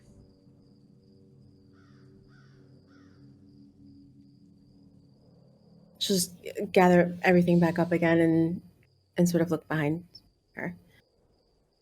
I don't know. This is really no way for anyone to have died, so it would be best to either sanctify him to send him off, or we can do the method that I learned. Whatever works for you. Firebolt. Does the method involve that creepy hand of yours in any way? No, it's salting and burning the bones, you know. Oh, yes. No, we should do that if you think the ghost was belonging to these bones. Yes, and he didn't seem too friendly. No, it wasn't, and it spoke in a language that was also not friendly, and it seemed demonic, which is... How did you learn to speak that? That sounded horrible. Yes, you've always had that talent. That was No? very creepy. I mean, it was interesting. I didn't know you could. You speak lots of languages. Always known you're very well knowledgeable, but I've never heard you speak that. I've never learned it. I could just always understand it, and it's the same with my mother, actually. I don't know why. I think it likely has something to do with, the whole eyes turning black and the fingertips with the murder touch that I do. You did melt that guy. Mm-hmm. Mm-hmm. Seems interesting. I think burning them is a good idea, and we don't have a shovel, so... Makes sense. Yeah. So Carla's just going to dump a little bit of salt that she keeps on hand in one of her pockets and just a little spray of it to cleanse or whatever. It's something that she learned along her studies. And she'll burn the bones, and I presume this will set up camp for the night. Oh, we'll move away. Well, How do you burn the bones? I have You just light a fire? Yeah, I'll get like a little bit of kindling with like the dried leaves that are there, and I will just light it on fire with my matchbox. All right.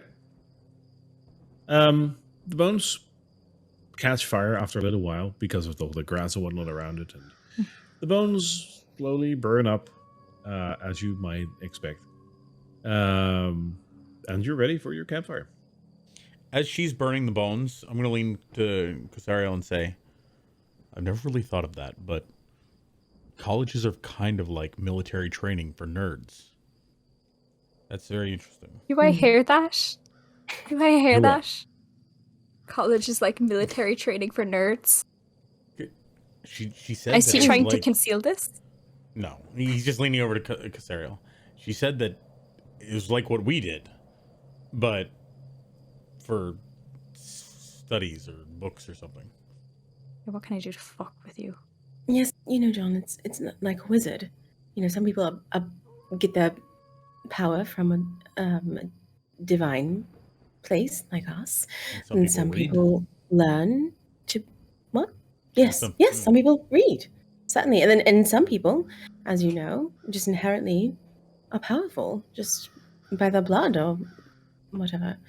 Carla, upon hearing colleges are like military training for nerds, is going to raise her hand up from beneath the ground behind John and then reach it up to his cheek, and like the skeletal fleshy fingers will like do a cross and then slap him.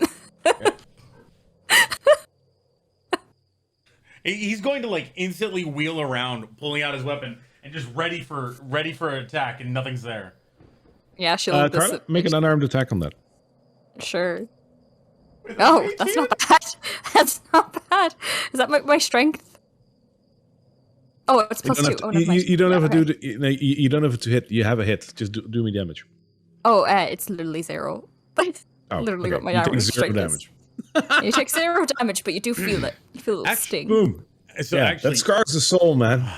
Yeah. Quick retcon, like as the hand comes up and is getting ready to attack, he looks dead. He like turns and looks dead at it, and it still hits him like bonk, but Yeah, He knew it was there. All right, you guys want to make camp for tonight? We'll make camp. Right. I'm not going to talk to John for the rest of the night, though. What? I mean, Alright, I'm I'll- agreeing with you. Yeah. I will ritually cast Liamon's tiny hut.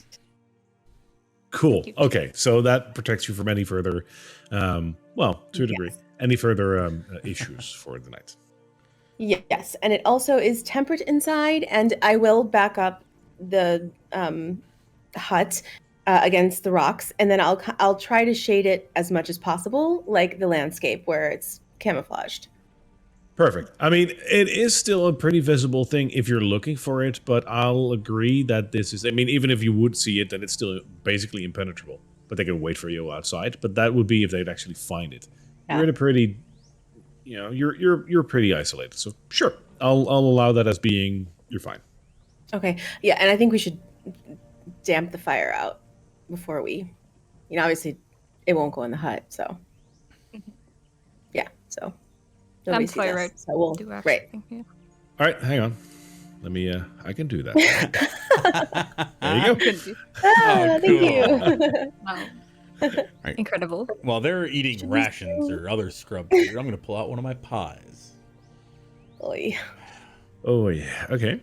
I've got. So you're going to eat one before I'm you're sleeping? I'm eating one now because we're headed to the windmill. We're about to get more. I'm fine. So I've got two. Sure. One for now, one for the morning. Taste it like this pie by now is about 4 days old.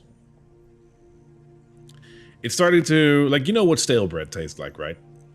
It's starting to have that stale breadish kind of effect to it, but it's still good. I think rations are basically just stale bread and meat.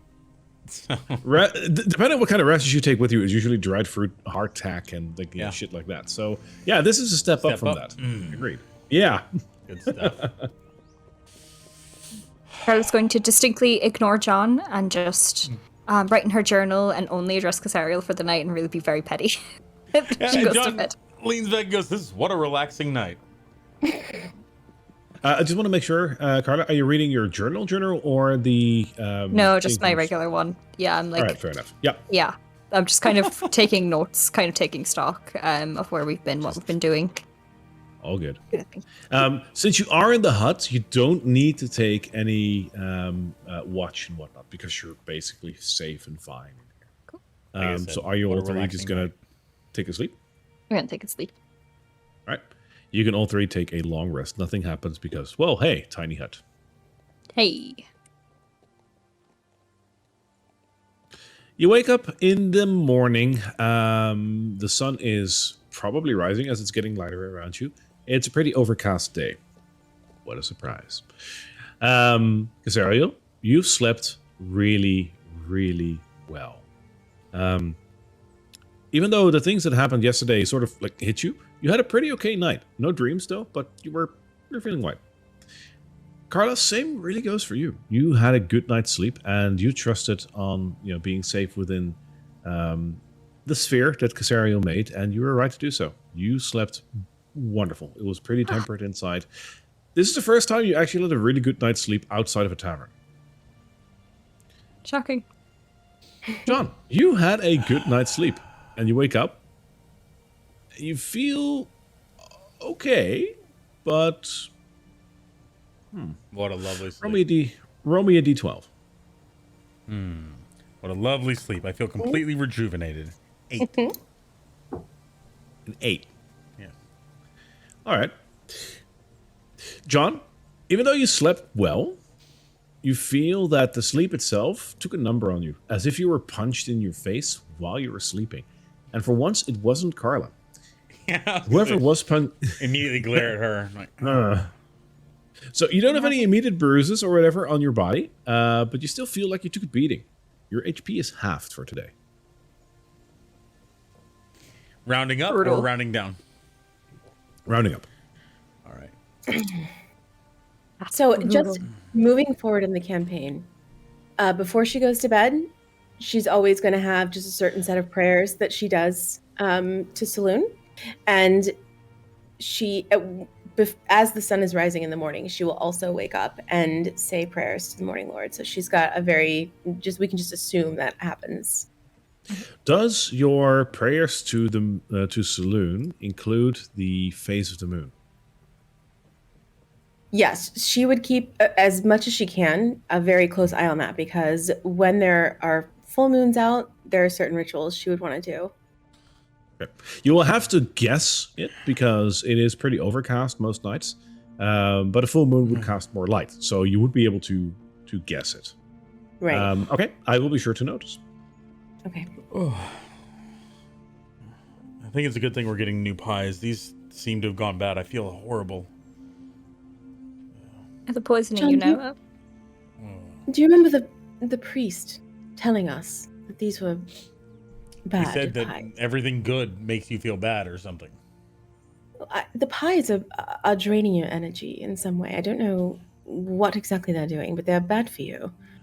He said that your dreams were happy and your pies were happy, and that was bad, and that doesn't make any sense. No, actually, he said there's a source of great sadness. The pies are evil. They're not good. You should not eat them anymore. I've told you this before, but you're not connecting somehow. He isn't indeed, because John, other than the fact that your HP is halved, you kind of have a craving As for that last she pie. says that, I'm pulling out a pie, looking her dead in the eye as I pull it out, and then I am going to lunge for that pie. No, my last pie. You guys make an opposing. You lunge for it, right? So that opposing dexterity check. Oof. I'm really good at dexterity. I'm the best. Ella's going to see that and like cheer out, like, "Go Cassariel!" And you're going to get a bardic inspiration for that. Thank you. I need it. What Good, is the yeah. I got a 17. So it's a D8. You get to add to it. Okay. A D8? Okay, here's a D8. Yes. Please be good. So I rolled a 3 plus 2, 4, 5 plus 3. I got a 17. Oh god. Oh shit! Hey! My one good roll where I waste on. All right. Allow me to flavor this. So you're all just waking up, right? So Cassariel is just sitting there. She sees John pulling out that pie and trying to eat it. You lunge forward for it, and he just sort of like stands up while he's trying to hold you. And you get this awkward scenario of him holding up a pie, standing up, and just holding you back by the forehead. What do you want? Do you want it? Carla has more. I will kill you.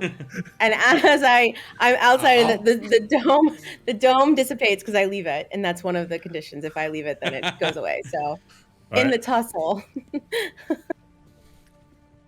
I'm I just hope gonna you watch are them tired. juke it out. Luckily, outside of the tiny hut, there's nothing waiting for you or watching you or whatever. You're safe.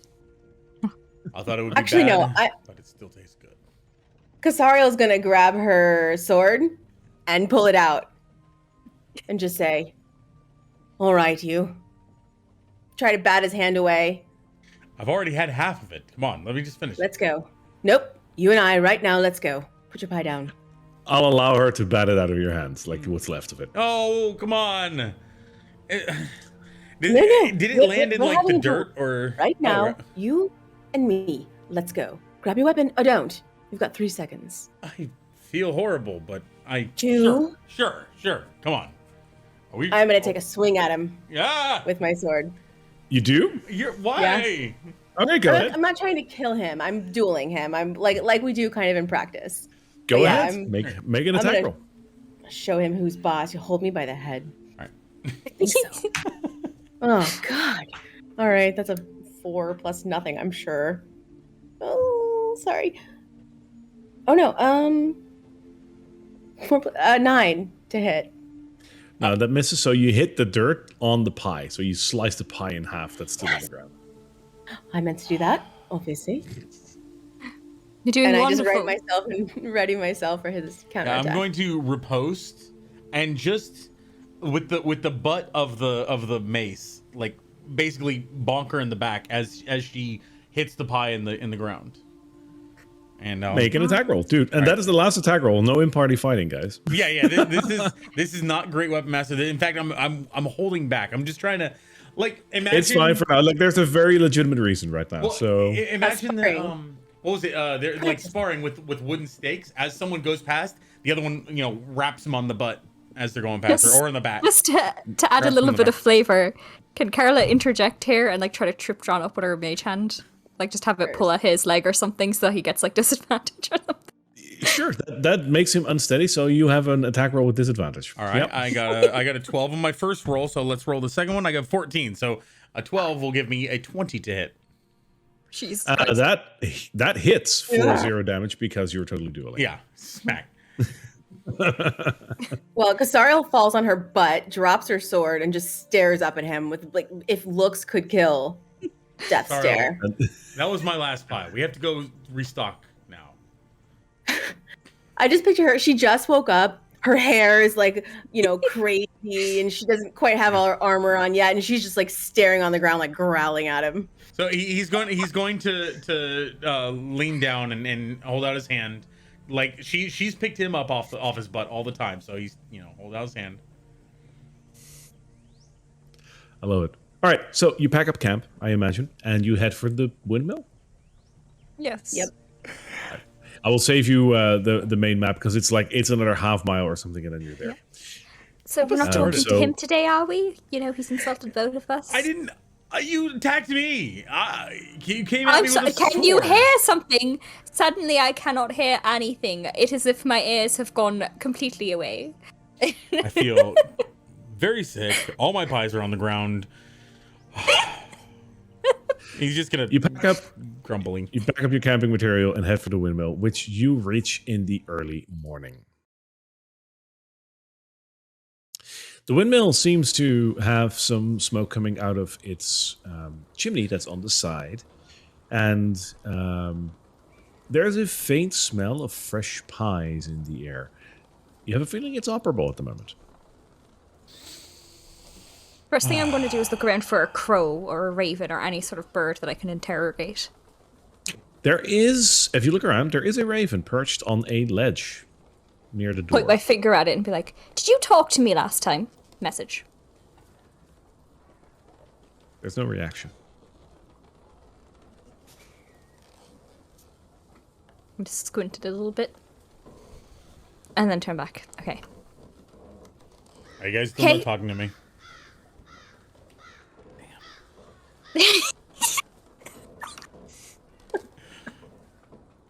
Cassariel's really not that mad anymore. Like, they do this all the time, but she's like girl solidarity, so she's just like sticking with Carla. Carla wasn't mad at him this morning, but now that he's like messed up with you, she's like, girl solidarity, I have to be mad at him too. In truth, Cassariel can't even remember why Carla was mad at him. She like tries to think about it for a second, and then she's like, are you trying to talk to that bird? Yes, it didn't talk back, so I feel a little bit crazy, so let's keep going. Should we try to Do you want to give it one of your pies? I mean, we've got a few left. Are you just trying to get me to relinquish them so that you can take them? The bird. You've got the...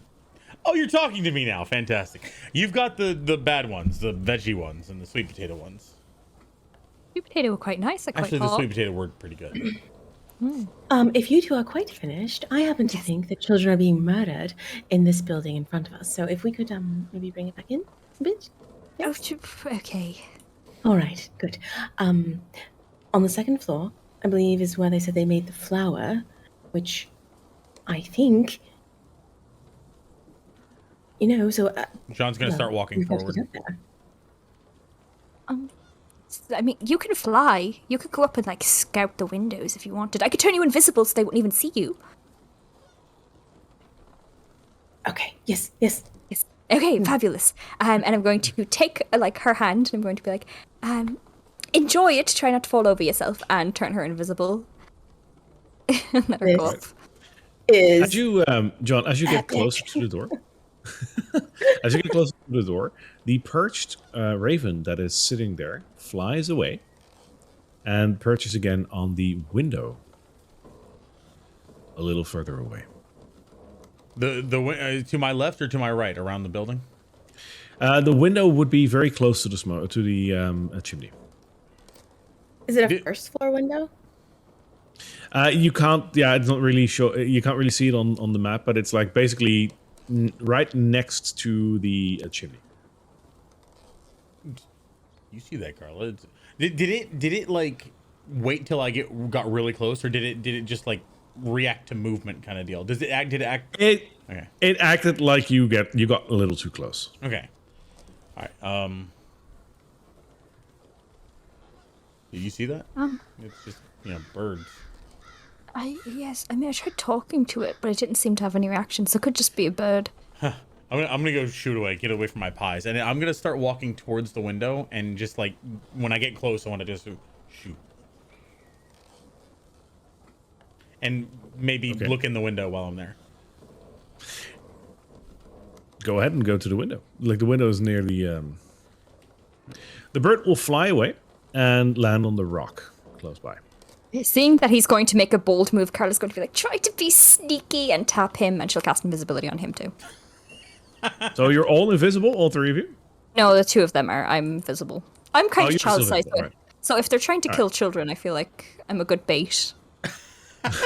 Right. Yeah. Work that into your story, DM. Oh, I hate this. John looks into the window, right? Yeah. Yeah. You see a furnace full of hot pies that are being baked right now. And inside, you see Morgantha, like, working hard on the new batch of pies.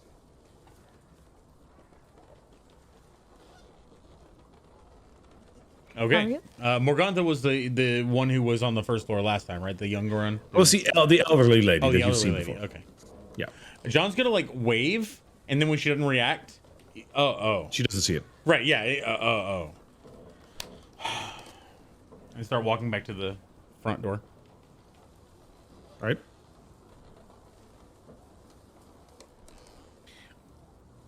So there was nobody else in there but Morgantha when I looked. Correct. Okay. It's just I'm right behind you. oh god. You can cast spells and it won't drop this, so you could, do your fly thing, go up and see what's on the second floor through the windows. Okay. Yes, we should go inside first, right now? No, I think have a look up and see what's there, and then we could determine whether or not we need to go in all guns blazing, or, well, guns don't exist in this world. I don't know. Crossbows Arrows blazing. blazing. Oh, crossbows twanging. Ding, ding, twang. Is there a daggers window raised. that's open? I'm gonna take a stroll around the building. Is there a window that's open anywhere where I might be able to fly in or fit in? No, the windows that are up on the rest of the floors are tiny, and they're more like they're like those like arrow slits with glass in it. So they're not much. Okay, how many floors does it look like there are here? So there's a ground floor, then there's a floor above that, then there's a floor above that, and then there is like the cap of the windmill, which would serve as a floor 2. Okay, and just so I don't waste a spell, on the second floor, through the slits, are they covered? Like, is there like, or You can't see can from you where you are right now. Okay. So, question is this a spell or an ability? The flying thing. Ability. Okay, because I think that if we do cast spells, I think invisibility might be gone. If I did, Yeah. because But it drops you my didn't cast concentration. invisibility. Yeah, you should be fine. Yeah, it'll. Yeah. If anything that drops my concentration will ruin it. I think if you I attack or could be, cast a spell, I could be an annoying DM and say that you cast it on Cassariel first and then on John, thereby basically negating the one. Oh Cassariel. no, that's true. But we'll roll on with it on the fact that you cast it on both of them at the same time. I used 2 spell slots for it, so I think it's Oh well, I mean it's 2 concentration, so I get what you mean. Yeah. Yeah, so it's a creature you touch until You the can- spell ends. Give yourself 1 slot back. It's a concentration on both of them. I'll allow that because I think it's really cool what you're doing. So Okay. Thank you. I appreciate that. Okay. Yeah, so we'll say that it casts both times. And if you decide to fly, just for the sake of like today, but we know going forward that you can actually cast spells, because I did double check that there, we actually can't. but it's that ability, if you- so it should be fine. It should be fine because it's an ability. Yeah. It should. We're It's good. inherent to her. So yeah. All right, let's Very go cool. in. Very cool. If I can't get up there when we're inside, then I'll come out and fly up and see if I can't see anything. Or to use the spell slot, Cassariel. Are you gesturing in there? Oh, okay. In the building. Wings Got are it. it's a very spiritual thing, Gala. It's not to be used lightly. She's only done it twice as far as I've seen her. What if a child is up there right now getting murdered? You could swoop in and save him. We didn't I'm even gonna do it knock on the door. yesterday. You're gonna knock on the door. Carlos, Not everyone. tripping. Fly on? You're not gonna fly up? Carlos, no. Okay. They're invisible up to an hour, and I'm gonna keep it on them All right. until they So make you it. knock on the door. I'm gonna try to sneak up the stairs and Pie restocking. She's gonna knock on the door, and Carla's immediately going to just basically shove herself into the front of it, so it looks like she's the one who knocked. The door opens and Morgantha stands in the doorway and she looks at you and says, "Oh, hello. I recognize you. The pie business, isn't it? Good to see you. How's it going?"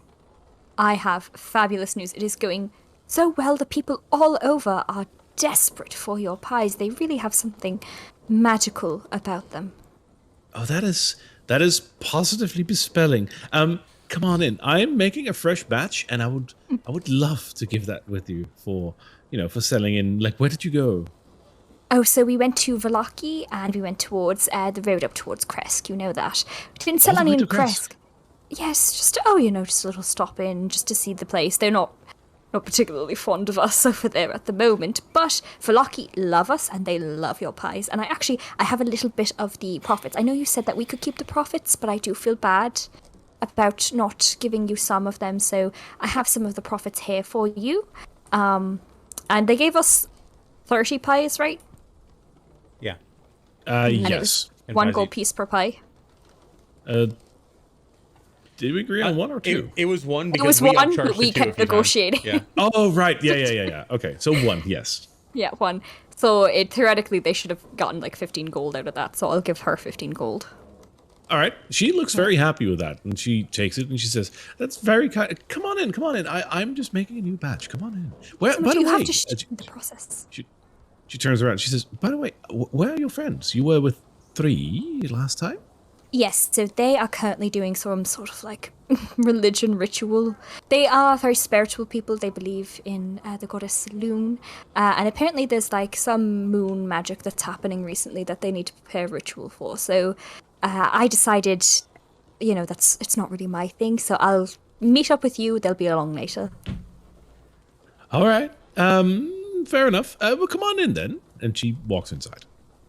I stay right behind Carla. I don't want the door to get shut on me.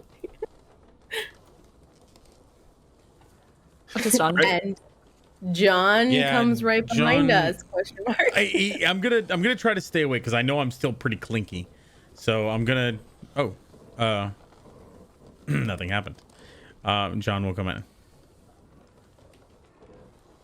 Alright. I'll basically follow her wherever she shows me, and I'm going to look at the pies. And Cassariel will hear a little message in her head.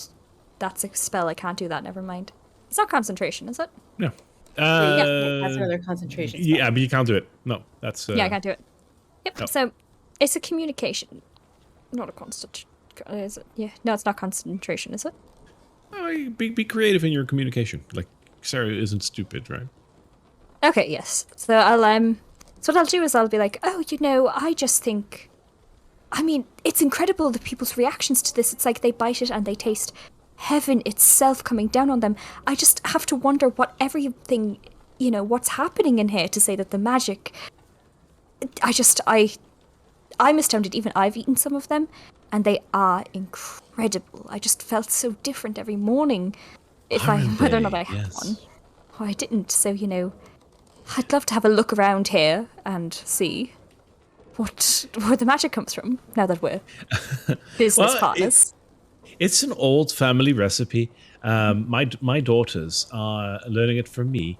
As you can understand, I can't share the recipe with you, but I mean, have a look at how I'm making the pies down here. You should be fine. And feel free to look around here. I can't share the recipe, but you can look around. Oh, love that. So I'm basically going to keep her as distracted as possible. Investigator mind goes 90. I go full interviewer mode. I'm like, so when did you start making these pies? Are they a passion? Tell us your story. Who's your she is going 90 with these questions that are so mundane to give the other 2 time to actually look around properly. And she will happily oblige. She will respond in kind that she got this windmill a long while ago, and that this is based on a family recipe, but she's expanded upon it, yada yada. Yeah. So you two have the floor now. You have to go and like look around and basically see if there's shady shit happening around here. I think Cassariel's gonna have a more complicated and longer time at this because she's actually doing something important. John's kind of just gonna sidle up to the pie tray here. Are these pies cooling and done? Yes. Gonna grab the closest one and try to slip in his pack. Okay. So there's an active distracted. conversation going on between Carla and If she's not looking Morgantha. directly at him, but yeah. She's not looking directly at him, but you are in her peripheral. However, she is distracted, so that negates the disadvantage I was going to impose. So it'll be a normal roll. Give me a sleight of hand.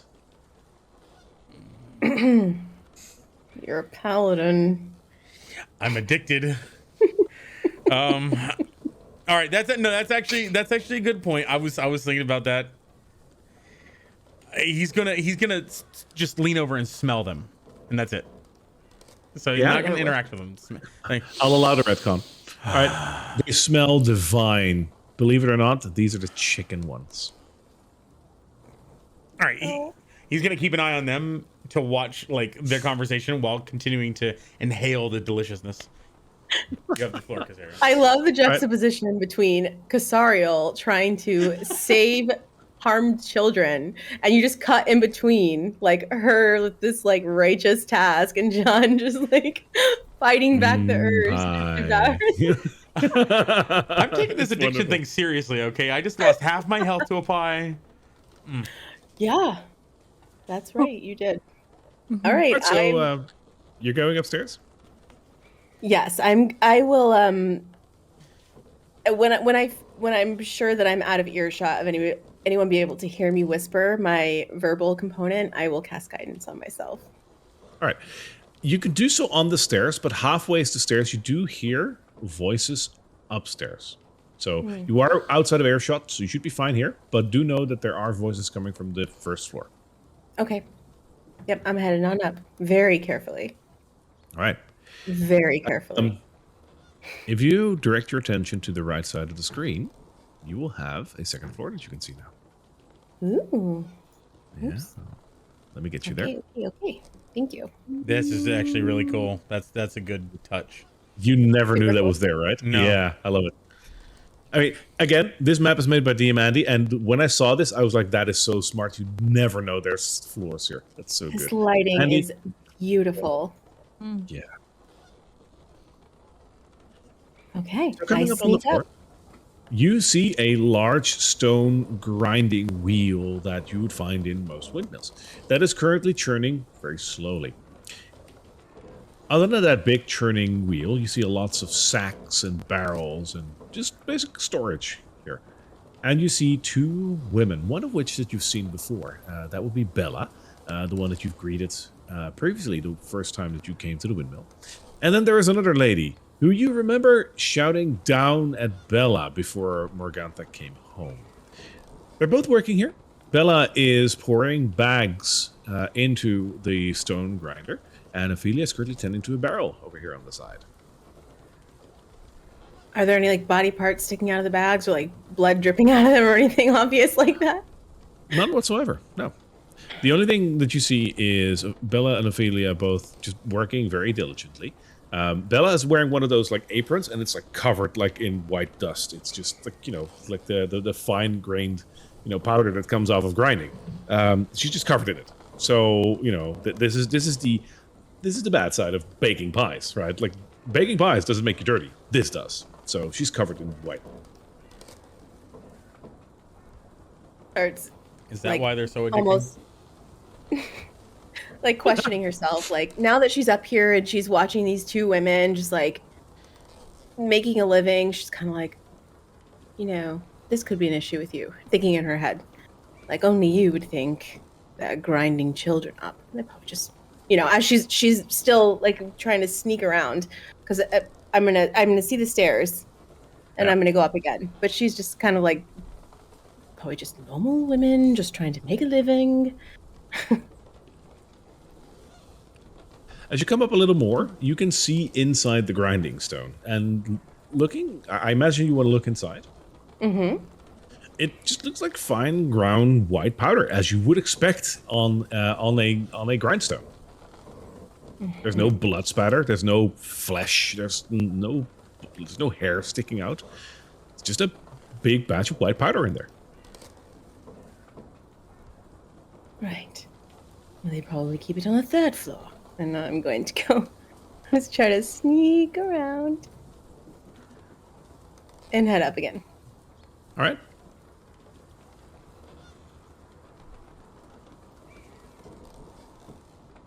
Hang on. I'm just like at the edge of my seat. I'm like so nervous for you. You keep saying What white are powder. they going to find? You keep saying white powder. Why aren't you saying wheat powder?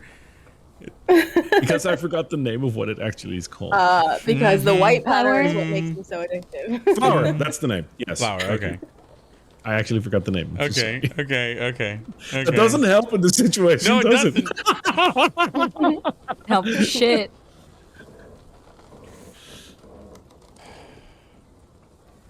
All right. Yeah, and can I just stay here for 1 second and just listen to what they're talking about? Sure, you can. As you're listening, they're just having their average chit chat and they're laughing a little bit. There's nothing that strikes you as odd, other than the fact that they are very happy and content about the fact that they're selling more pies than ever. But other than that, there's nothing that would strike you as odd, if you will. Mm-hmm. All right. I continue up. Right? There you go. You go up one more floor. That floor, oh, I didn't get that completely. There you go. The floor up, you notice a couple of things. First off, there is a bed here and a big pile of clothing in the corner. There's also a ladder which leads up through a hatch. So there's no more stairs here, there's just a hatch. Other than the bed and a pile of clothing, you notice very distinctly that there is a couple of cages here. Mm-hmm. Is there anything in the cages? There's a distinct crying from those cages. Oh, gosh. And Okay. you see two very small faces in there crying.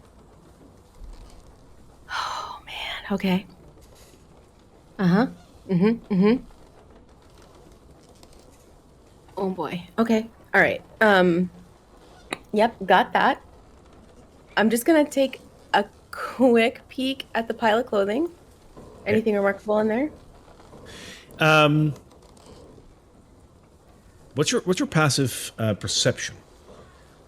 14. That's insane, right?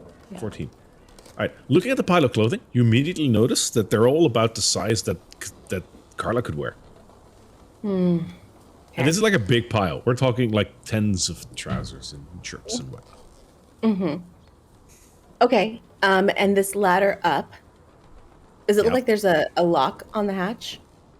The hatch is closed. You can't really see if it's locked or not. Okay. I will climb up on the ladder very slowly. Mm-hmm. Like just looking at the children and okay, one thing at a time. I'm gonna climb up the ladder and try to Yep. open the hatch. The hatch opens. Okay, I'm just gonna open it a tiny bit and hope that the kids don't notice. All right. It creaks, but then again, the whole windmill creaks, so they won't notice. Okay. On the upper ledge, you notice that the whole mechanical part of the windmill is housed here. It's a very small area, but what you do notice is, other than the mechanics and the hatch and whatnot, there are a couple of ledges here. A whole lot of bottles on it. You don't really recognize the bottles, and it's hard to see from where you are standing right now, but you do notice that they're all giving off a faint glow. Okay, is this the roof?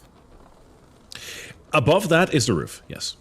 So this is a room that's enclosed. Like I couldn't get, in other words, I couldn't just fly up and get here Correct. There is no windows in it. Okay. No, there's a couple of, this is an old window, so there's a couple of creaks, so you could have been able to look through that if you would have gone all the way up, but there's no windows there, no. Mm-hmm. And there's a trapdoor, so it basically is enclosed. Can I reach my hand in and reach a bottle if I just open it, like, just enough to get my hand in there? Or No, you'd have to get all the way up there. No, it's kind of big, actually. Like, it's the smallest room in the windmill, but it's still rather spacious. You'd have to go all the way up there. Okay, so Cassariel's going to assess the situation right now. If I open this hatch, not out loud, in her head, the kids will know and they'll probably scream and then we'll have an issue, right? All right. So,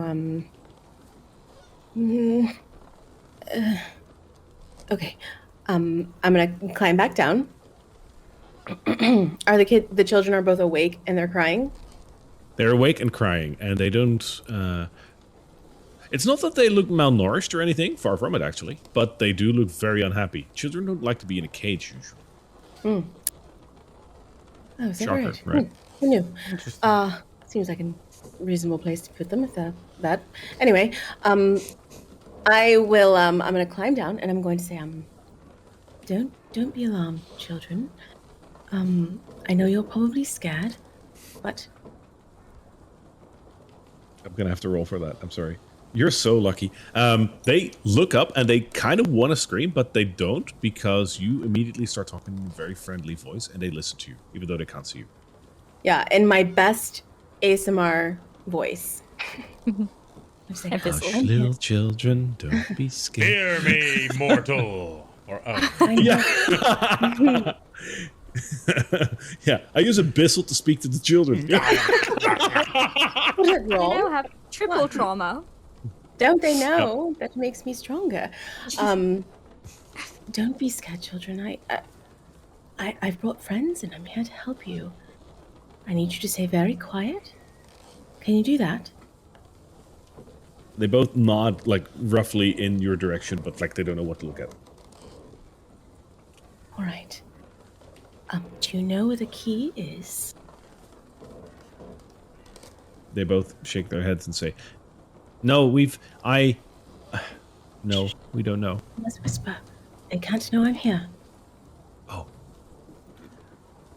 Where's Eric? Eric. I don't know. But we will find him. They took Eric downstairs. They did? How long ago did they take Eric downstairs? A couple of hours ago, I don't know. Well, I am sure that they found a nice home for Eric, because that's what they do here. They find homes for sweet children like you, and then they go off and they live happily ever after. But, you must stay very quiet and never mention that you've heard my voice. We're going to get you out of here, but just stay very quiet for now, all right? You're such a darling. Oh. You know what? Heck, you're getting inspiration for that. That is such a nice thing to say. Yeah, she's really... Awesome. I mean, aside from the fact she really doesn't see that big of a problem with having the kids in the... Seems fair. After both. Yeah. That ASMR At least you is know really what they are kicking in at all right now. times, you know? Yeah. You know? No, but I'm just gonna give you inspiration on that. That is so cool. I would not have expected you to do that. Not because it's you or anything, but that's just... No, I didn't prep for Yeah, that. no, That's she's nice. completely surprising herself too. Like she wants to be anywhere but here. I mean, she'd rather be on a battlefield, like surrounded by blood and like gore and like rah. Oh, he wishes my commands. Roll for initiative. Yeah, no, but Suddenly the women burst up. poor babies. Do I have any of the toys in my bag? They're really creepy. They're really creepy toys. They're Really really, creepy. really creepy toys. Okay. Don't give them. Okay. Yep. No, I won't do that then. Okay. All right. So you two just stay here, right? And we're going to get you out of here and find you good homes as well. Doesn't that sound nice? Okay. Okay. The little girl like looks roughly in your vicinity. She says, "If you find someone, my name is Myrtle, and maybe they like that." Oh, I'm sure they would love that, Myrtle. And what's your name? My name is Reek. Reek. Reek. Well, I have to tell you, we've brought you toys, and it's going to be all right. So just hang tight and be very quiet, and I'll be back in just a few moments, all right? Okay. Oh, one more question. Have you ever noticed the women that live here? Do they... You ever notice them cast any magical spells or have any weapons, anything like that? By chance? What's a spell? Yeah. You know what? Never mind. You just stay here. But you've got to stay here. I mean, where are you gonna go? Anyways, Also, I'll be I should have probably added this in like way before the conversation, but the kids look about there like 1 is 5 and 1 is 7. So that means nothing to Cassariel. She's absolutely no idea what children, anything about them. okay. Right. So, oh my god, I knew it. All right, so she's going to head back down. All right.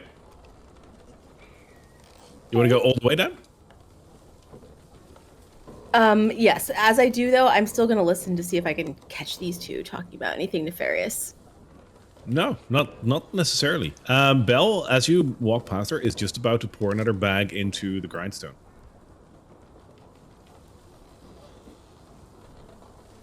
I'm going to really get her. I'm going to do some harm here. This is exciting. Okay, I'm still going back down. All right. She just pours the bag empty into the grindstone, and as you walk past, you can just hear that telltale sound of heart material hitting stone or something. Weird. Usually wheat doesn't sound that hard. Bones. There's nothing I can do about that. I don't know what I'm going to do. Cassariel has no idea what she's going to do. You want to go downstairs? She's going to go downstairs. As she comes back downstairs, I imagine Carol's just in the middle of the conversation. She's like, the one thing that I don't love about this business, it's the one thing, right? It's the fact that it's called the Bonegrinder Mill. I just feel like that's very intimidating for customers, you know. I feel like when I try to tell people about where the source of their products comes from, they just get very intimidated by it. So I was thinking we should rename it, rebrand it, just have a whole day of it. What do you think? Morgana nods agreeingly, like very profusely, and she says, yeah, I agree. The name, the old bone grinder, is something that people gave because of the white color of the windmill. It looks like a bone. But it actually, originally it was called the Durst Mill because it was owned by the Durst family. As you know, you found the paperwork.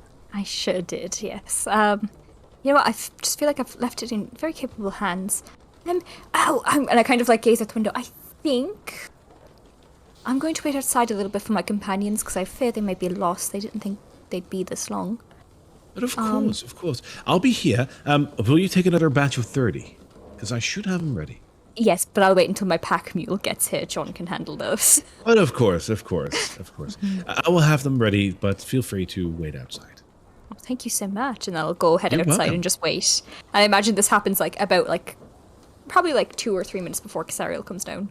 Or as she's coming down the stairs. So she goes outside and waits, and basically, as she's passing, just hopes that one of them knows to go outside. All right. John, what are you doing? When she leaves, he's gonna look longingly at the pies and then just follow out the door as she's going. Okay. And wait for Cassariel to come. Do I make it out the door while it's open, or is it closed with me in here? It's open still. Okay. Yeah, she slips out. Okay, so when I kind of stand outside, I'm going to be start humming a little bit, and I'm going to be like, they think that you're going to be walking up, so pretend to be walking up. I'm right if here. you're here. Okay, great. Me too. Yep, pretend. Okay, go further down the path, and then I'll unveil you, and then I should be able to figure out what's happening here. Is she talking to herself or? No, she's talking to us. Come on. Oh, coming. Okay. And sort of, I'll wait like exactly a couple of minutes, like definitely a little bit too early for them to like properly look like they're coming up the path before I like drop the spell by casting message towards Cassariel, being like, what did you learn? And as you are waiting for her to drop that message, we're also going to be waiting because we're going to take a little break. Gotta take a break. We'll be This back. is a good moment to take a break. Trust Oh me. God, I'm so tense. Oh God, what's gonna That's happen? real tense. But we have to do something. Oh, this is Those so poor good. kids! That's heartbreaking. Where is Eric? You guys have been eating little kid pie. As of right now, John's like, oh my God, I cannot upset wait about until I it. eat some of these new pies. That ain't chicken. Mm-mm. All right, we'll be right back. We'll have a little moment for ourselves, and then we will drop down to the live chat channel. So if you want to talk with us, and if you're watching this on live on Twitch, of course, and you want to talk with us, feel free to drop down to the live chat channel. We will be there in, say, 5 or 10 In our minutes. Discord. On our Discord. In our- In Discord to have a talk with you. If you don't know where our Discord is, go to theguildoflast.com for our Discord channel. Hello, everybody, and we are back from our break, and yeah, we needed that because holy dang, we're getting into something special right here. Before the break, we just went through Vallaki a little bit, and then we went to the windmill where, well, Cassariel noticed something interesting about the fact that the windmill is indeed called the old Bonegrinder, and yeah, there might be some evidence to that. We'll get into that in a bit, but first, John, can you share with us something very special? Yes, we'd like to thank all of you for, first of all, being here, sharing this horror with us, and being there for the moral support and the support of, you know, giving us your time and energy and love.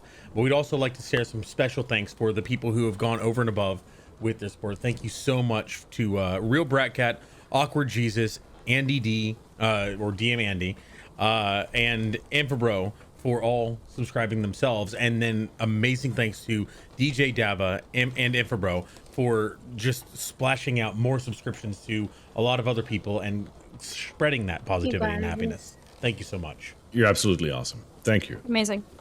Yeah, this community is like incredibly amazing. So thank you guys. And Yes. that kind of forgives you, Dava, for peeing in Carlos' bag. A little. Yeah. It's you don't know basically what rent it is for about- living in there. Yeah, something about Twitch chat and all that. That was fun. We need like a meta wiki so we can like have a side what's going on the side quests over here. All right, so let's get back to the board. Before we do, can we mention the new schedule next week? Oh, yeah, good point. So now that we can, again, finally, we're going to move our schedule backwards a little bit so we can start a little earlier.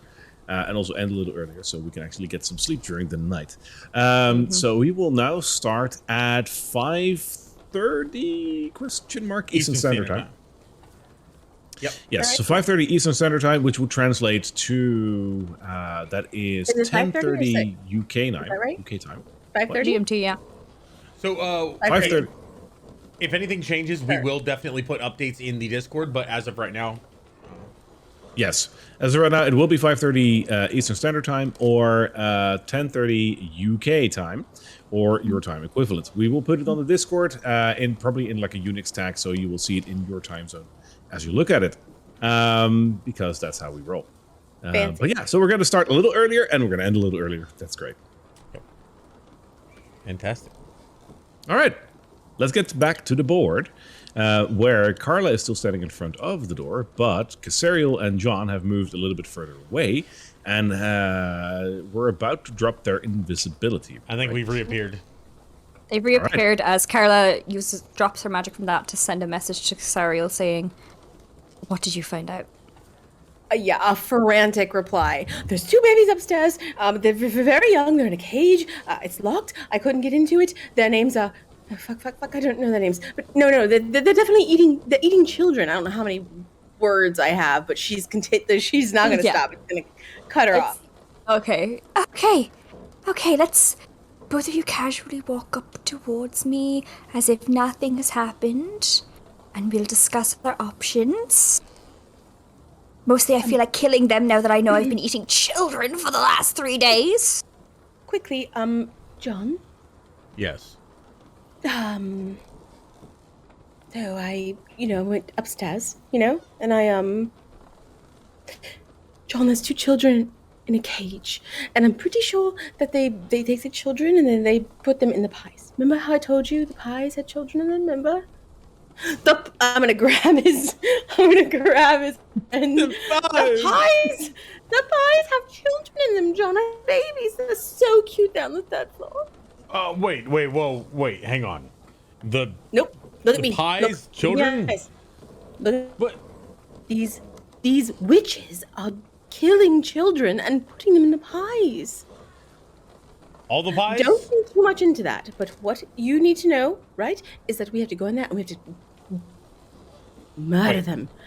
First of all the They don't pies even or deserve- only the meat ones? I don't know. It doesn't matter. It's still happening. Yes, let's go. No. Okay. Wait. What? I don't know. Should we prepare something? We're going in there, Cassariel. Let's go. And he just goes up to the door. Sure. Okay. All right, but as he reaches the door, he's going to cast Bless on himself and Carla and Cassariel. That adds as a D4. Yeah. All right. Noted. Morgantha looks at you guys coming in, all three of you, and she says, your companions have arrived. So will that be 30 pies? Where are the children? And hang on the pies. The children? Oh, the ones that we are looking for another place for them to live. They should be upstairs, I think. And she raises her voice and she says, Bella, Ophelia, where are the children? And from upstairs, you hear two voices saying, they're upstairs. Two of them at the moment. Did you come Carla's going here? Yeah. We actually have a bit of news for you. Really? Yes. I should want to tell you all at the same time. Oh.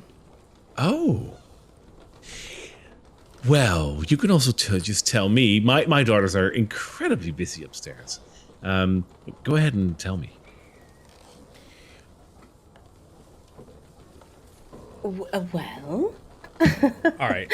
John's going to walk up to her and stand in front of her, and he's not going to put his hands on her yet, but he's just going to try to look intimidating and goes, "What's going on here? What is happening in this mill?" We're baking pies. You know that, right? They're right here. Here, smell them. What are you using in the pies? I'm afraid that is a family recipe. I can't tell you. Is it children? No, of course not. How could you even say such a thing? I'm going to look back at Cassariel. Really? I'll do an insight check for. I mean, it's my passive is 17, but I'd like to make an insight check. Just a little bit while they're ahead. doing that, I Cheers. just want to note that any weapons that Carla is seeing, like these knives, she is hastily shoving them into her bag as sneakily as possible. So they don't have reach of them. Fair. They're no longer there. Cassariel, you can do that roll with advantage as you've been upstairs. Ooh, thank you. Okay. Ooh, I got a natural 20. Woo, let's go! Yeah. Like, there's a full. Yeah, she's a there's this useful gross four-letter word, witch. and there's this useful four-letter word, and she's full of it. Liar? Yeah, that's you. Yeah. No, I mean, I know beyond a shadow of doubt Is- that she's a murderer of children. So I'm my palms alight with purple flame, and I shoot 2 moonbolts. All right, go ahead. Woo! Remember, bless, extra D4. Ooh, I need it. Okay. Okay. Oh, okay, good. Okay, the first one is a 12, and the second one is a 14. All right, they both don't hit. Oh no. So both of the bolts fly towards Morgantha, and her hands, just very quickly for an elderly lady, swat both of the bolts out of the way. And as she does that, she looks at you and she says,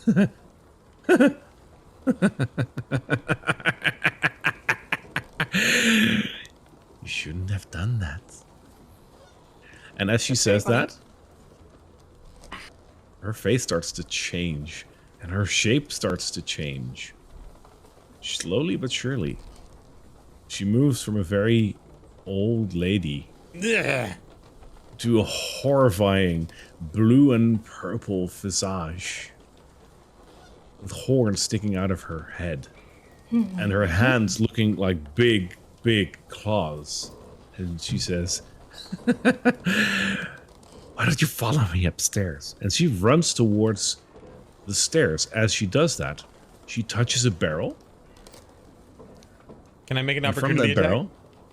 barrel, not yet, because you're not Okay. in attack mode just Okay. yet. From that barrel, a small green creature jumps out. Morgantha is halfway up the stairs. You can roll for initiative. And let's add a little bit of music for that, shall we? Yeah. Oh my god. Mine's a dirty 20. I got half that. 10. 15 for me.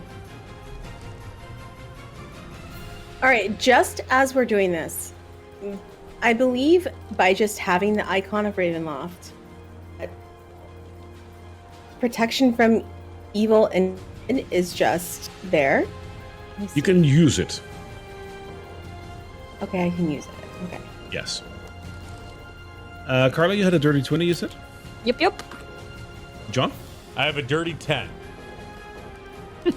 Okay. Cassariel? 15. All right.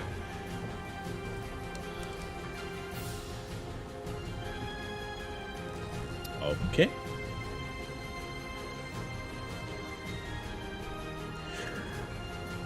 Ready and ready. Is music playing for you guys? By the way? Yes. 'Cause Yes, isn't it for is. me. Yes. Very good. Very epic. All right. It isn't for me, but I know what it sounds like, so good enough.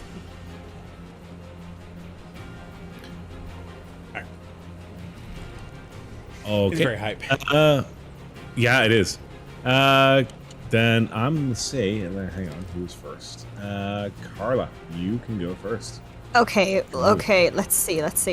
That's 1, 2. So every square like around me would be. Is it like 3 of these is like 15 foot? It's a 15-foot cube.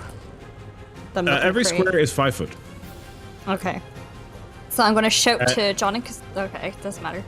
Never mind. I'll do that later. All right. It doesn't line Sorry. up with the tiles on the ground, by the way. Like, it does roughly, but not entirely. Okay. Yeah, it would just be okay. So then I'm going to move back here. I'll take an opportunity attack from whatever the fuck that thing is. Oh, I can't see anything on the map that's not the blue purple thing, and our Oh, I token. can see everything. Oh, do you not see him? I don't see He's him. like really. see him. Oh, Oh, I see him. Yeah, okay, yeah. it wasn't a token, so that okay, Yeah. yeah. I see it. Okay, Yeah. Yeah, I'm it's gonna- not entirely a token, but it's like a little creature. got it. I'm got it, gonna- got it. I'm going to move back to this space here. I'll take the opportunity attack from this little bastard if I have to. You will. Yep. Yeah. And then I'm going to cast Thunder Wave at first level. And basically he has to make me a Constitution saving throw DC 14. All right. For the And so opportunity does attack, she. that's the opportunity attack, by the way, is a 13. Doesn't hit. All right. So, Thunder Wave, right? 15-foot cube, all directions from me. I pull out my bagpipes and fucking blow that shit. 50 feet all directions, right? Yep. That'll hit not only that creature and her, it will also hit one of the sisters upstairs. Ooh, What's the save? Save is a Constitution save, DC 14. 14. All right. Constitution. All right. The Dretch doesn't save. Morgantha saves, and the Philia saves. Okay. Oh, that's bad. Okay. So then, okay. So they still take damage. That's the thing. So you're They do. going to take. They're both going to take 8 damage. The basically the creature is going to take 8 damage, and they're both going to take 4 damage, and it's thunder damage, obviously, as this sort Alright. of like huge boom basically echoes out from Carla's bagpipes. Yeah. Yep, love it. Yeah. And then as the a creature bonus also- action. Sorry, The go on. creature also flies away a little bit, doesn't it? Yes, he gets pushed 10 feet back, so he basically gets pushed towards John. There we go. Yeah. He's in the corner. Yeah, so I am also going to, as my bonus action, determine what my tail is going to be that I will use in the next, whatever I want to, actually, really. Okay. I'll hold on to that. Won't use that until later. So, okay, continue on. All right. Then the next one would be Morgantha. Morgantha angrily looks at you as you hurt her, and then looks over the three of you, and she points at Carla, and she casts Polymorph on you. Into what? That is a Wisdom saving throw. Okay, and what's the DC? I'm not going to tell you. 30, 20. A dirty 20? 30, 20. 18 plus 2. Wow. 30, 20. Awesome. You save, but you're fucking afraid of her. I have advantage against being frightened. I have, like... That's true. That negates. Yeah, you're standing there in defiance. I love it. Yeah. And she tries Yep. to, like, glare down to me, and I look up at her, and I say, I've seen worse. Also, I'm gonna take the face off because, yeah? like, my face is so much more Yeah. glorious than the witch's. The other face didn't have a mustache. Not good enough. 0 Exactly. out of 10. But good call, Carla. All right.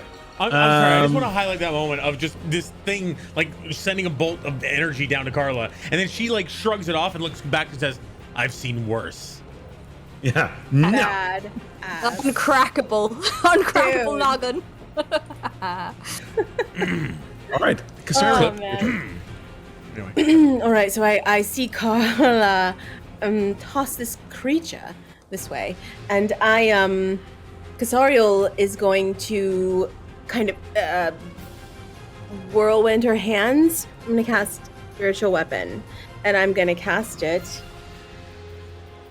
Who am I going to cast it at? That's a great question. I should have known that by now. I'm going to cast it at 2nd level. Yeah? Okay, so I'm going to cast it right next to the purple glowing lady. Yeah. Yeah. And I'm going to take a swipe Forget with it. Yeah. Well, okay. Ooh, natural 20. And I don't really have anything that would represent that other than a ghost, so a ghost it is. There you go. Okay. It That is your actually weapon. operates as a scythe with a moon so that it can swipe either way, and the blade is just super sharp. So. Is it in the right position, by the way, or do you want to have it anywhere else? No, that's great. That's great. All right. Yeah. I will take a swipe with it. So it's a natural 20 to hit. Yep. That hits. Okay. All right. And let's see here. I think it's 1d8 plus 4. Yeah. Okay. So that is 7 damage, Got it. and then I will turn. Actually, no. John's got this thing. I'm going to unleash Moonbolt again at this disgusting creature that literally grinds children up and puts them in pies. So as I do, her eyes are normally purple, but there's a flicker. One eye is purple, one eye is golden, and it's almost like a little bit of like a shift. A little bit of like, almost like when, you know, old VHS like skips. And for a moment, the twilight versus the daylight is sort of warring within her. So I'm going to roll a d6, and I'm going to decide whether her mother's heritage or her father's heritage is going to win out on this one. Ooh, we talked about this. Go ahead. All right, so 1 to 3, it's twilight, right? And then above is morning. it's a 1. It's a 1. Go So ahead. it's going to be a moonbolt. So both eyes turn purple.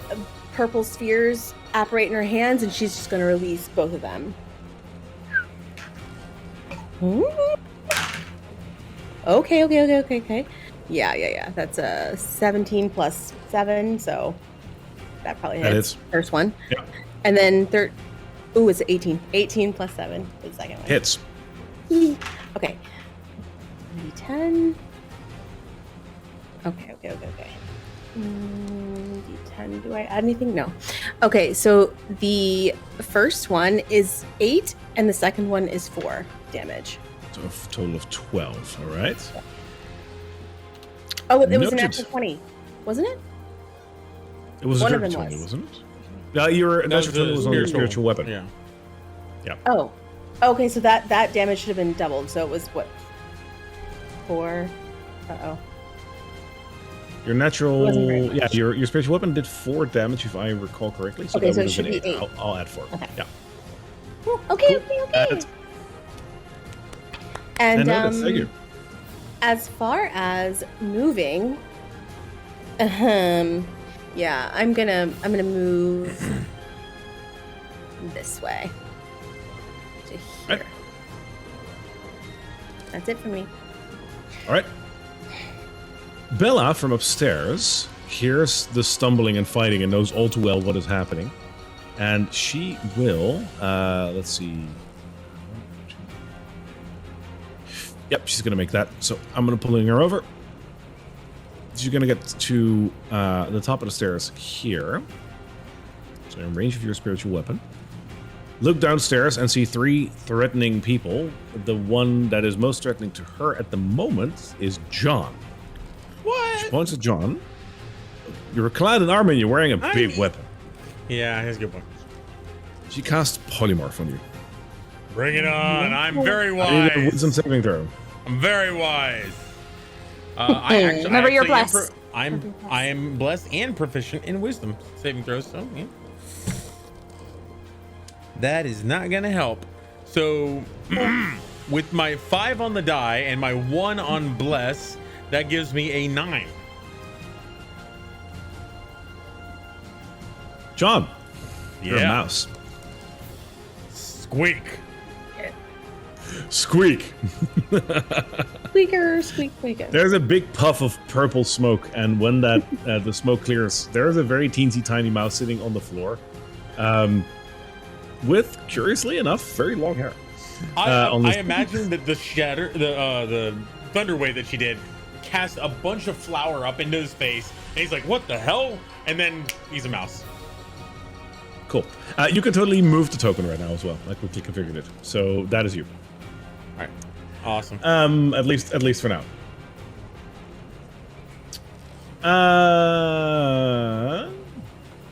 Then we have Ophelia.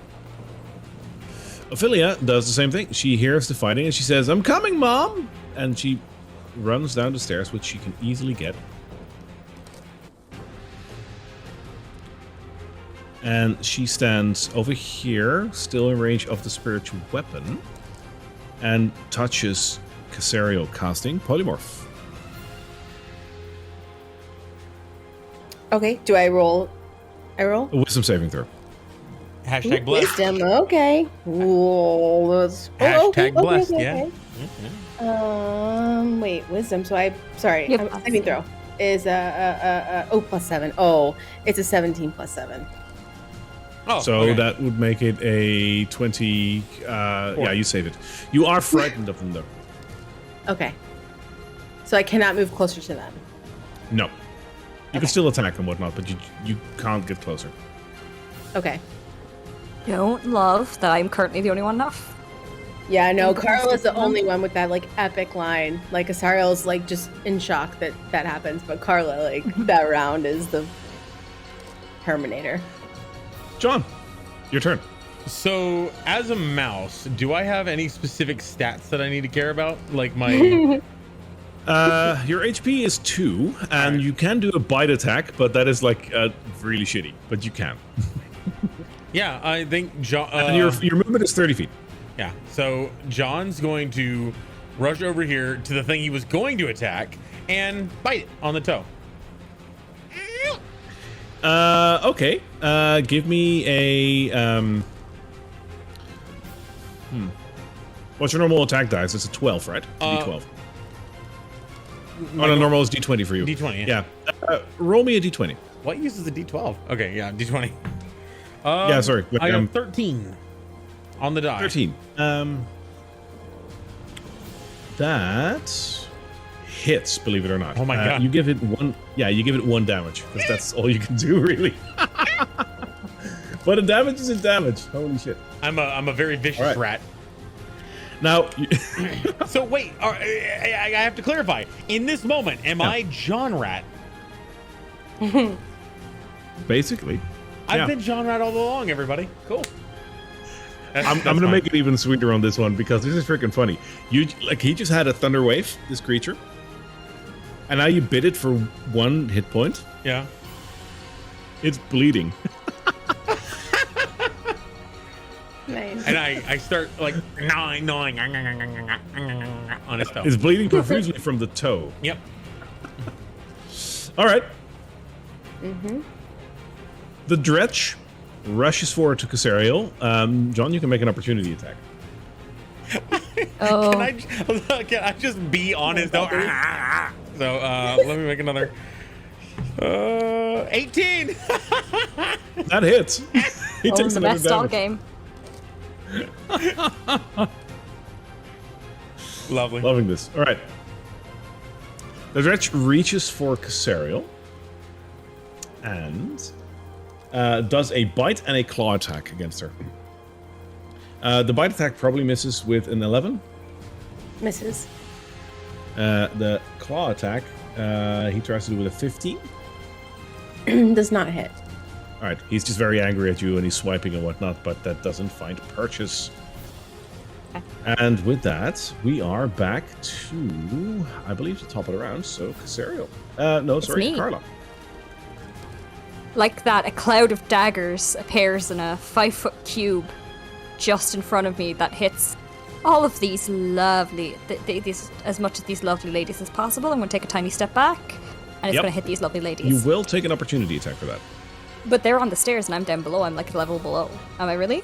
Ophelia is almost downstairs, so she will be able to reach you. The other ones don't. I can't. You know what? I think. Ooh, is it worth it? You know what? I'll just angle it better because I think it's just worse to just have them have a choice. So basically, I'm going to cast Cloud of Daggers. So all those weapons that I basically took from my immediate vicinity, I basically shove them out of my bag, and they begin floating in the air and spinning rapidly towards them. There is no save for this. There is no hit for this. They just take 64 damage. Yes. Oh, That's amazing. 15. That's 15 to all 3 of them. All right. I mean, to all 3 of them. Yeah, it will hit all 3. I'll allow that. Yeah. Okay. And if they try to move out of Alright. it, they will take it. If they try to move away from it, they will take it. If anyone moves into it, they will take that damage. And it will go every single round. The only thing that can break it is my concentration. Uh-oh. Okay. Yeah. Uh-oh, indeed. Noted. But- all right. Since they've been hit, her spell, her polymorph spell, does she have to roll concentration on that? No, because it's not a concentration spell. It is just a spell that lasts for an hour. How are we going to fix John? Oh no!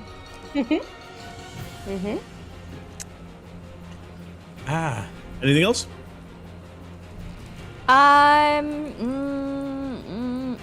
That is a good question.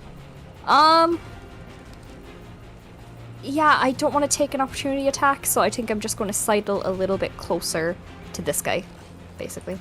Fair enough. All right. Yep. Okay. So that's my round, and I'm like, oh, Cassariel, this is truly going terribly. If my internet is going to be cute, then I'm going to quickly look up one thing that it's really slow. No worries. Well, now- I'm contemplating my mouseness.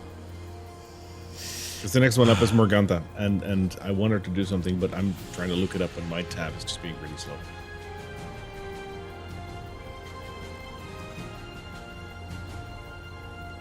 Man, okay, so Morganta looks like Hang a on. crazy evil thing, but the other 2 still look normal. They still have their human form, yes. Okay. Oh, so they haven't. Yeah. Okay. Yeah, they have a form, and then yeah, they can switch. It's an action. So the ghost token to me from a bit of a distance looks like a mop, a blue mop pointing straight up. And Kind of, right? I kind of imagine that's the spiritual weapon just whacking people in the face. So Morgantha looks boy. at you, Cassariel, and she puts her hand in front of her eyes, and as she does that, and she takes her hand off again, her eyes are just pitch black, and she casts Eye Bite on herself, which is a 6th Never level heard spell, of this I might before. add. Oh my god. You told us this was no. a doable encounter. Oh, this is bad. Yeah. And she looks you dead in the eye with the inky void that is left instead of her eyes.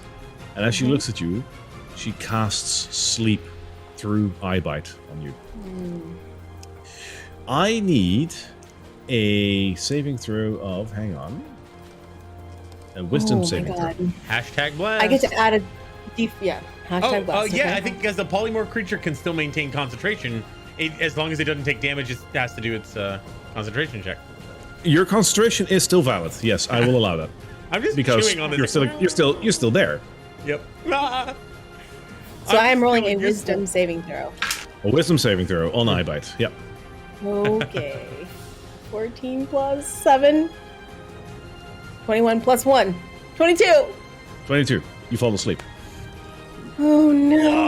Oh. No. Oh no. Oh no, guys. Okay. All right. Hit me. Let's see. The next one should be Cassariel, but you're sleeping. Can you make a saving throw against it? Let me check. Yeah. Through Eye Bite, you're technically rendered unconscious. Nope, you cannot roll against that. Unless you are being poked awake by someone else. Indeed. Okay. Which means... Oh no. It's not looking too good for you guys. Bella is. And Bella points at Carla and casts Polymorph. Roll me a wisdom saving throw. That's an 18. Hashtag blessed. Oh. Oh, Ooh, yeah. Okay. That. 21. Oh, you're so lucky. Okay, you beat it. You should be frightened, but you're not. And Bella points at you and she says, If you give up now, one might spare you. I'm gonna look at my two companions and be like, would you allow me a free action? It's a giving up one. if you're giving up, then I'll allow that. Very well! And I'm going to use the tail that I had gotten, which was the tail, I believe, of the... it's not the Traveler, it's... Oh god, The it's runaway? it's the what? The tail of the Runaway. And I'm going to teleport 3 creatures of my choosing away, and it's going to be John, me, and Cassariel, and I'm going to teleport us outside 30 feet. Until we're out here. Am I allowing it? You can also not allow it. It's fair. Oof. Is that to a place you can see? It uses its reaction! It's a reaction! Okay, it's not an action. Okay. It's, If it's reaction, Okay. I'm gonna allow it. But did you prepare the story? yeah, I prepared that earlier. That was one of my bonus rounds. I said I'd Bonus hold it action. until I had a chance to use it. That is true. Is it to a place you can see or just a place? Unoccupied space it can see. Is the door still open? Yes, it is open. So Like, then, I'm not gonna say it isn't. outside the door as far as I can. Okay. 30 feet, so that would be basically in the door opening. I'll Know take what it. you're doing. All right. Take it. I'll take it. I'll They will take be whatever next. I can get. They'll be with you. Oh my god. Yeah. Sorry, it'll come down with me. Okay. Okay. And- Sorry. And I'm going to just kind of flat out on the floor. And It's not your turn just yet, huh? This is just your reaction. yeah, I'm just gonna flat out on the floor, just like, oh shit. We've given up though. I've given up. I said yes to giving up, and I left. So, was that just a guise, or are you actually giving up and just going outside? Giving up when I'm going outside, but my companions are incapacitated. I'm not losing them. I'm gnawing on air. Cassariel is down. John is a fucking mouse, and they have beaten us to high hell. I'm giving up. Hang on. I'm gonna be an asshole. I'm sorry. I was looking up something very quickly. I'm gonna counterspell it. Can you counterspell Art? Inspiration? Oh, it's an a tail. inspiration-based one, right? Yeah. Yeah, no, I can't counterspell that because that is a. It's a feature. Yeah. Yeah. Yeah. It's not a bug, All right, it's a no, feature. Oh. Oh. Oh. Oh my god. Okay. Trying to bake us into your pies. They're not pies, they're lies. Cool. Spell. And I basically drop to the Ophelia. floor, them and just kind of. Ophelia save them. looks through the door opening, points her finger at you, and casts Hold Person. Make me a wisdom saving throw. Best. Hashtag blast. Today is my day. Today is my day. That's a natural 20. Plus 2, plus 4, 26. Let's All right. go. Oh, I'm not even using the Grania dice today. The dice just like me. It doesn't hold on you. Jeez. All right. Oh, Jesus fuck. You Okay. are saved for now. That means it's John's turn. I'm very My turn. confused. I was eating something and now that thing is gone. I think I'm just sort of gonna like spin around on the floor trying to like gnaw blindly and not really do anything. All right. The dretch hops back in its barrel. Top it around, Carla. I'm going to tap Cassariel, basically. Which just basically hit her like, wake up! That will be your action. Ah, shit, okay. Never mind then. Okay, what am I going to do?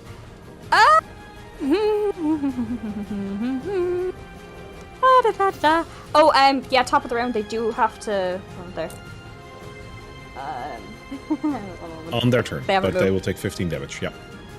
Is it 15? Okay, no, same every time. Okay. Alright. I don't know what to do, guys. I don't know what to do. This is really horrid. This is a really bad battle. This was really bad for us. Oh. What the you fuck hit am me? I talking about? Or John? 3rd level! We're all going invisible. I put my hands down on both of them and I make us all invisible. 3rd level spell. We're gone. She sees us jump out of this. She tries to hold on to me, but I have shaken her magic off continuously. I'm too strong for this. And she sees me smack my hands down on both of my companions, and we disappear from existence as I go invisible. All right. Anything else? I mean, I can't move. I can't move. The two of them are there, so I think what I'm just... Can you pick up the mouse? This is terrible. I can pick up the mouse, but I'm afraid he'll make me use that as an action. Bonus action. I'm going to just determine my tail. I'm going to get my last tail out of the way. Okay. Okay. Alright. Alright. That's what I'm going to... Okay. And let's see what that is. That's awful. Okay, that's fine. Alrighty. Wait. If the target hits a creature with an attack. Okay. Never mind. It's the tail of the phantom. I just turned everyone invisible, and it's basically turn everyone invisible, but if someone tries to hit you, taking necrotic damage. So I'm going to put that on myself and do yeah, that's what I'm going to do. Alright, but that I can't do that because that's an action. Never mind. So yeah, I just determined that it's my invisibility. If she drops my invisibility, that's what I'll put back up. There we go. Okay, that's my full round. That's all I can do while not abandoning my companions. I right. need them within touching range for cure wounds. Morgantha comes rushing out the door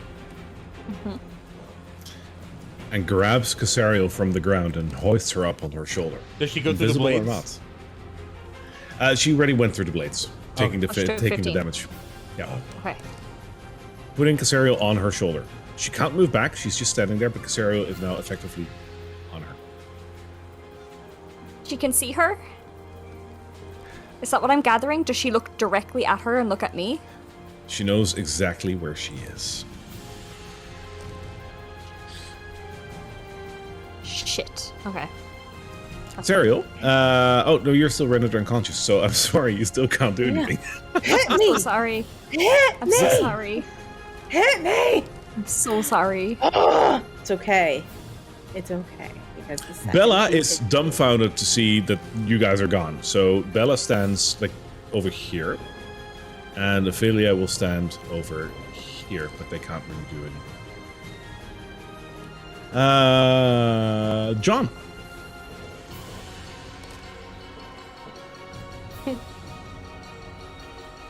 You're probably a very confused little mouse that is now also invisible. And when yeah. so this isn't like the polymorph spell, but does it have all the things that polymorph normally has, like my other abilities go away kind of deal? Yeah, except for concentration. Yes. Right, okay. All right. I'm just gonna sort of scurry around in a circle until I bump into Carla, and then like just crawl up onto her shoe and just like clutch the shoe. Can I do that? And just Smart. like hang on. Smart, John. Rule of cool, yes, but I want to roll for that because it's Okay. cool, but it's also something that the mouse Smart. just wouldn't do just like out of that. I don't think we're making it out of But this one, it guys. is something that a warrior would know, that if he takes damage, Well- that Carla would only have to take movement and not an action Well, to hurt because him. I see exactly what you're doing. Well, because from polymorph, you you still recognize your friends, although she's invisible. That's the question. But that's the thing, and that's Yeah. my issue. But I rule of cool because I think it's cool.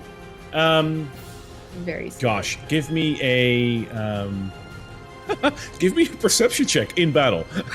All right. If it's high enough, you'll do Come on, this. mouse. All right, my perception is actually I got a +3, so let's and this obviously is a check, so it doesn't get blessed. 12 + 3 at 15. Sure. So I'm just like grabbed onto the side of her boot.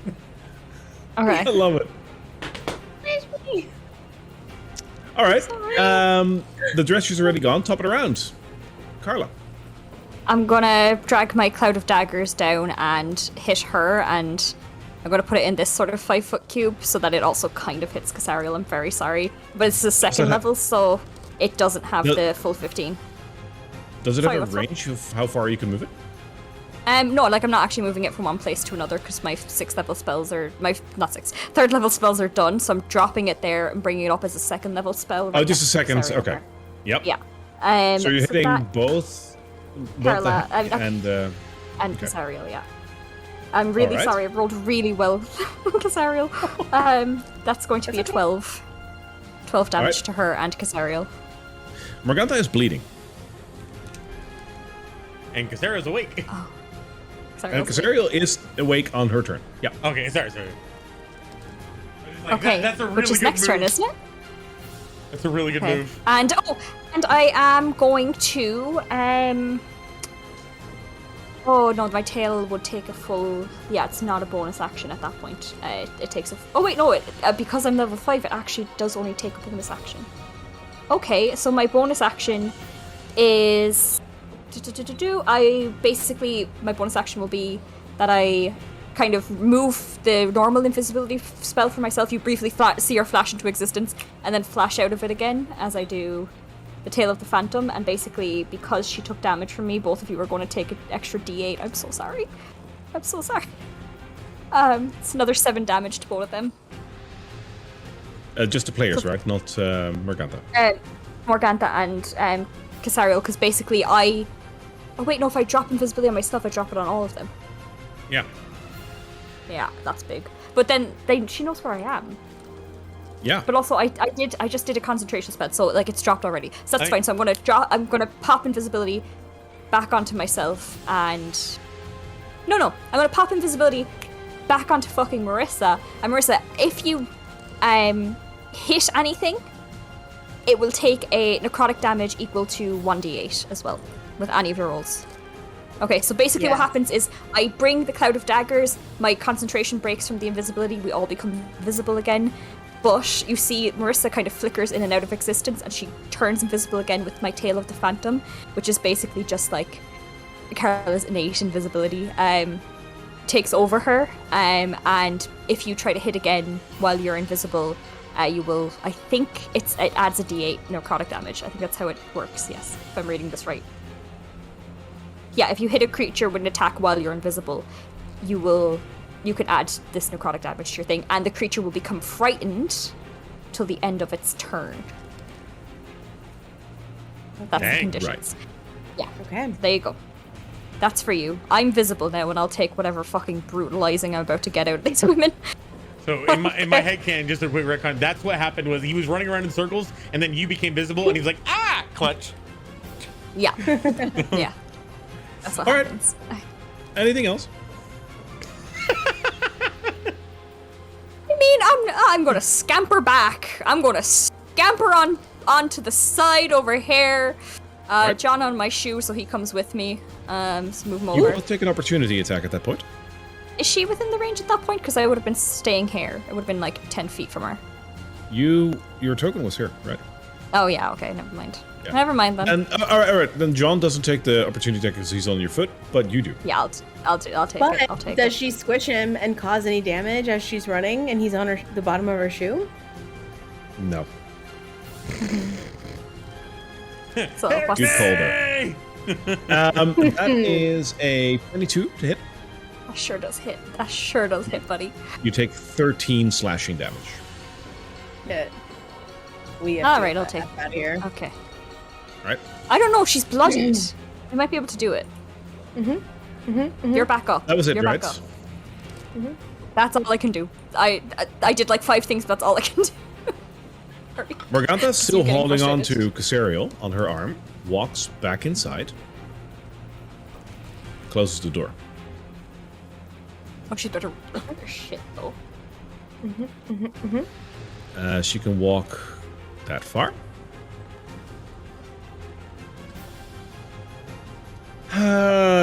And then Cassariel, your turn. You're awake And invisible. and And invisible. blessed. You got a lot of things going for And you right now, inspired. Cassariel. And inspired, yeah. Okay, I wake up. I'm on. Take a second to get oriented, and I close my eyes, and I have this moment of calm come over me, and I reach out to Saloon. We have a very, very close relationship, and I'm in a lot of trouble right now.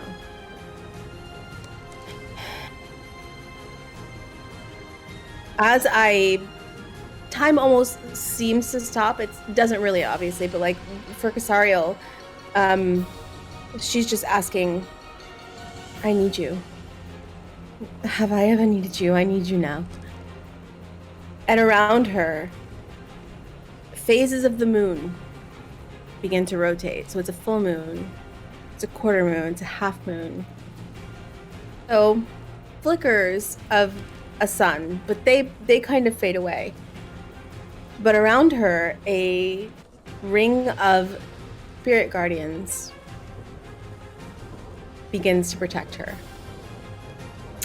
So I cast spirit guardians. Okay. And so I'm going to designate that my friends will not get murdered by this. They're not in range, but just if they do come in range. So it's 15 feet. I think everyone's affected in the room by it. Their speed is reduced by half. Is that right? Yeah, they should technically. Bella should just. I'll count as in range. Sure. Okay.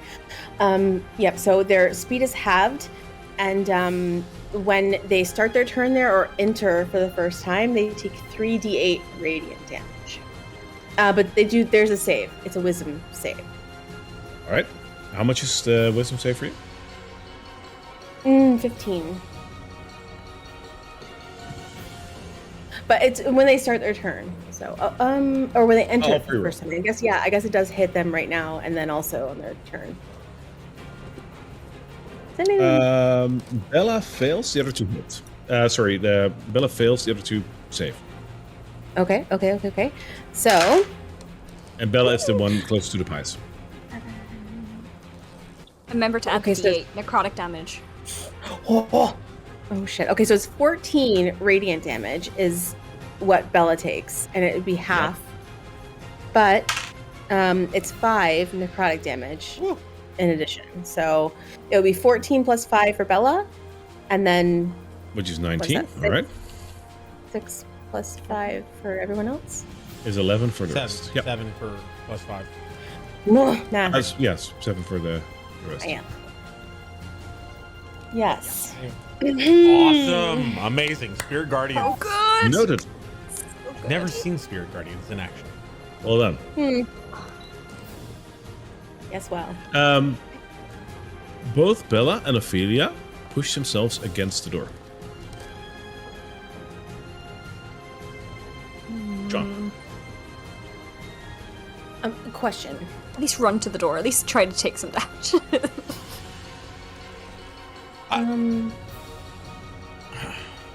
I guess, like, No. I don't know that Mouse John is trying to get damage. I think he's just trying to cling to his friends. Okay, that's fair. You said question? Did someone have a question before I did anything? Nope, sorry. Okay. I answered my own question. Smelling the glorious smell of pie wafting Yes. through the crack of the door, Mouse John's ears and nose perk up. Okay. Can he run? Can I get under the door? The door is surprisingly well made and there's no Okay. cracks to get underneath. I'm gonna, like, basically spend my turn trying to find a crack in the door and just, like, basically end my turn there if I can't. All right. That would bring us to the top of the round. Carla. Yay! I mean, I feel like Carla also wouldn't know that John needs to be damaged. Like, I try to retcon this as much as possible, but by God. So what I'm going to do is, you said there was a window nearby here, right? Yes. There is a window basically next to the stovepipe. Okay, I'm going to go by that and try to, like, break in with my dagger and try to climb in if it fits me. All right. Hitting it or breaking the window, you totally can, but that is your action. Yeah, I'll take that. I'll take it. So climbing in is another action. Oh. Well, I can see then within the room. Yes. But yes, okay. That's... Oh, wait, no, actually. Okay. Well, actually. Well, actually. Well, Oh, let me actually just read my spells first. I'm sorry, like, I wasn't prepared. I was literally so nervous for Cassariel. Point. Was or are? I cast poop as Rat John Rat. It's nauseating. Fuck me, there's not a lot to do, is there?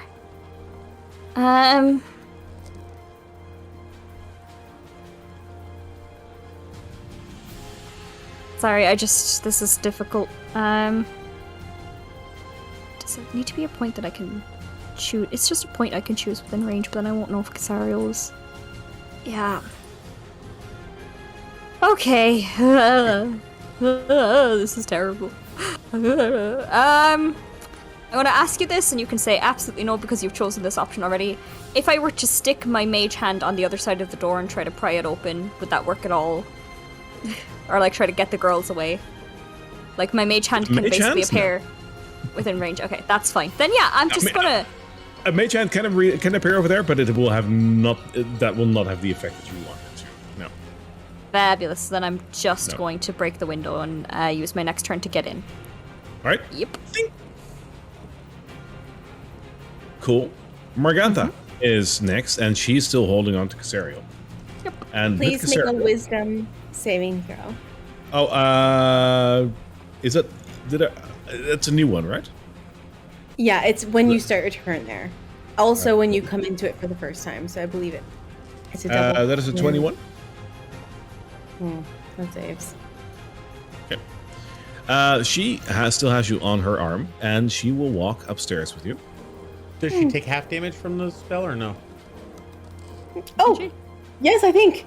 Yeah, she does. Yes. Okay, 3d8. Half of that.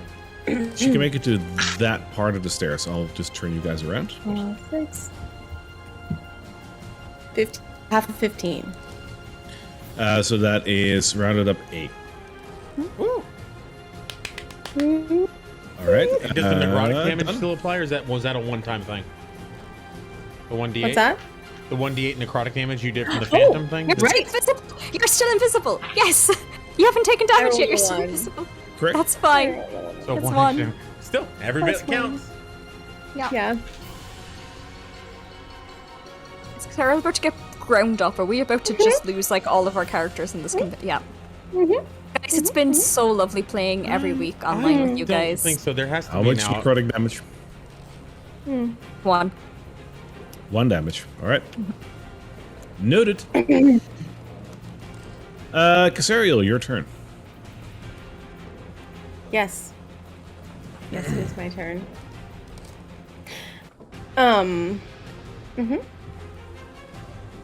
Okay.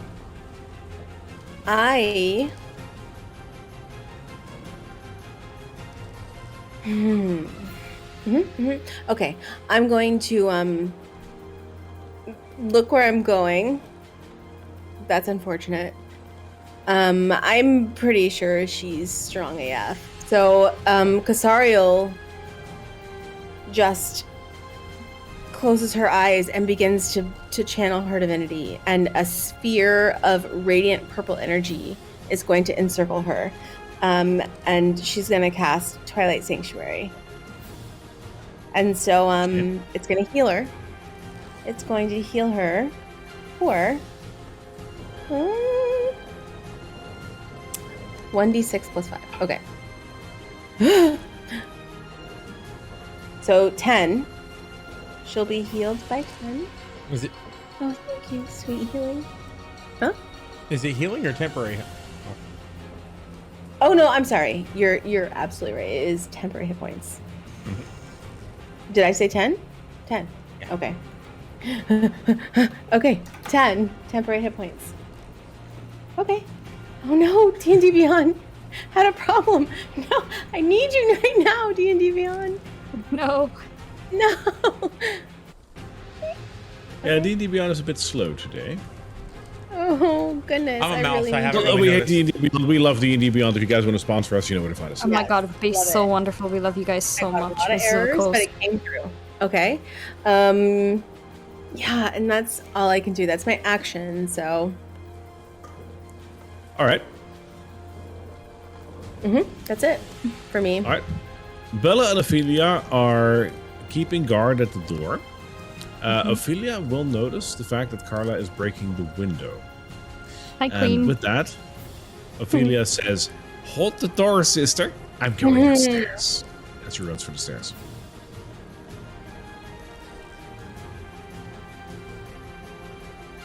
John. All right. Doesn't she do the wisdom stuff that Cassariel does, or does she drop that? Yes. A wisdom saving throw, please. Oh, yep. 19? It saves. Oh, it's still half, 3d8. I'm so sorry. Yes. And I was saying, 1d8 still damage, right? necrotic. Okay, 5. Ooh, 8 plus 5. Don't shortchange 2. yourself. 15 and half. 15. With that'll- the necrotic? Does it happen even on this sort of a thing? Yep. Okay. Shoot. As long as you're, Okay, as okay. long as you're invisible. That's Yeah, all 6. that it requires. 6. So that's a total of 22. All right. Yeah. That brings me to that. She's bleeding. Ophelia's bleeding. Good Ophelia. All right. Is All Johnny right, Boy? John, your turn. All right. So, not being able to get to the door is very frustrating, and I can still smell pies. And there seems to be a window's open. Can I dash as a mouse? Yes, you All can. right. I'm going to use my full action to essentially book it as far as I can up to Carla, and then can I climb Carla? I'm not going to resist it. So I think I would like. Sure. Yeah, if Carla will allow, then yeah, you can. I'm just like gonna climb up the back, across the arm, and try to jump through the window if I can. All right. All right. Can I get inside? She broke the window, right? Yes. Yeah. All right. That's what triggered Ophelia to go And he's upstairs. just a mouse, so it would be just like a path for him. It wouldn't be. I'm trying to get the pies, man. There's pies in here. No, but I'll allow that. Okay. Yeah. No, as a mouse, you should be fine. So yeah, you can. Okay. So just for the sake of getting me in, I'm just gonna get over to the Sure. window. Cool. All right. All So right. You yeah. land on the stove, Oh boy. Good. taking more than the amount of HP that you have, which, if I'm not mistaken, renders your polymorph ineffectuate. But let me quickly check. That should swap you around. The question is, do I land in a pie and can I get a bite before I unturn? It's a Talk child. about that in a second. There's a child in that. I don't know that. I am a mouse. Damn it.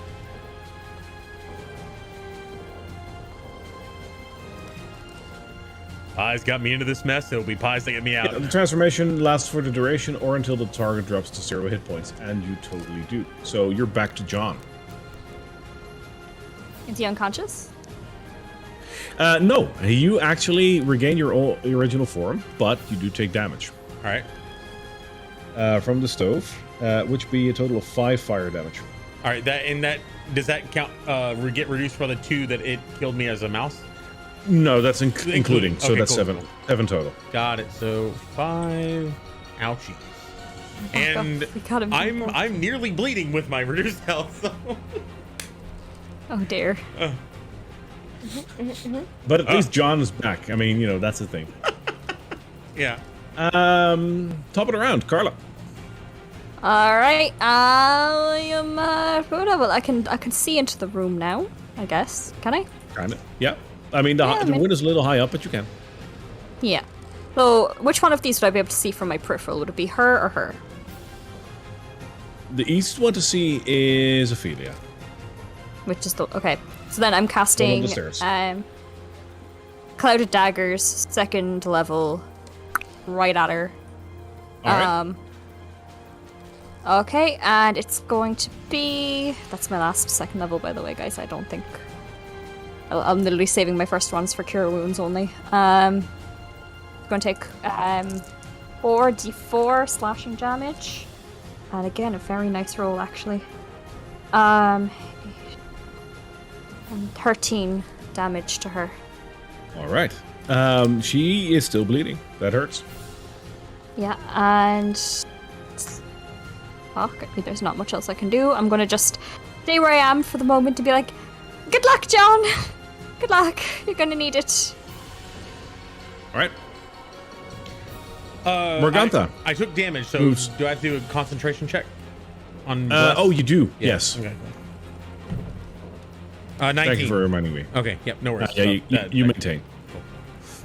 Morgantha moves all the way up the stairs, opens up the cage, and puts Cassariel inside. A quick question. Yes. Is John within a 30-foot sphere of me? Radius? No, not from where you are right now. Okay. Okay. She closes the cage and then turns invisible.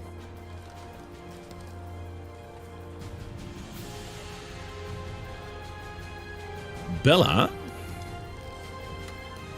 points to John, seeing as he is sitting on the fireplace right now, and casts Hold Person on him. I need a wisdom save. All right. Wisdom plus bless. Ooh. Okay. So that is 13. 13. You're paralyzed. I am.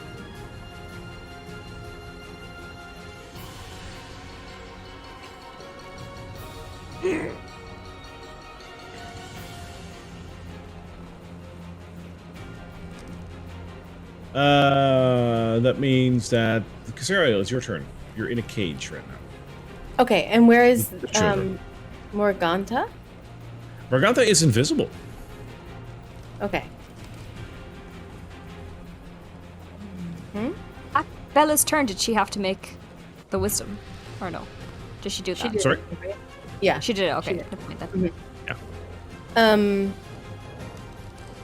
Okay, so the first thing that's going to happen is that my channel divinity is going to spark, and these children are going to, plus me, are going to get 5 plus 10 temporary hit points, which I already have, but they don't, so they'll get 10 temporary hit points.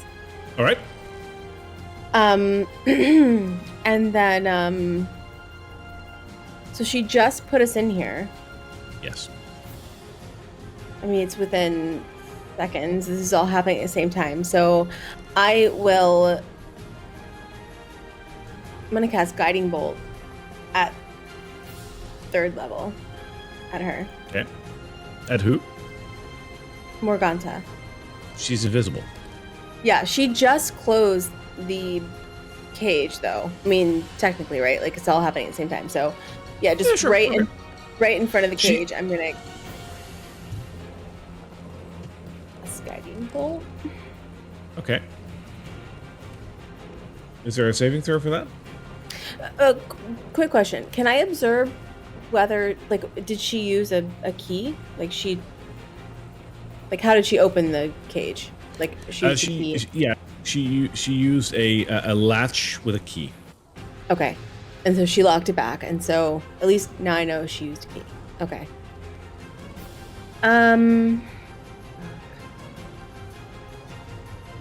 Yeah. Yeah. Guiding bolt. That's what I'm gonna do. What is the? There's a save on that, right? I know it's a I said what? Third level? An attack roll. It is an attack roll. All right, go ahead. But should I make it at disadvantage because she's invisible? No. Oh baby. Please. Okay. It's 18 plus 7. 25. Hashtag Is that bless. right? The guiding bolt plus bless is still maintained, so yeah, you can add it. 27. All right. The guiding bolt hits dead center where Morgantha used to be and flies right through it and hits the wall. Oh. You're cruel. You're cruel. Cruel man. All right, that's all I can do. Okay. Ophelia's turn. She's still standing in the cloud of daggers, right? Yep. So go take 13 damage again, girl. All right.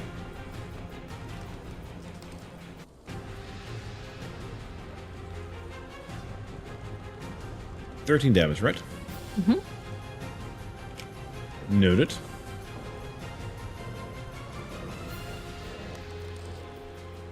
Ophelia points at John.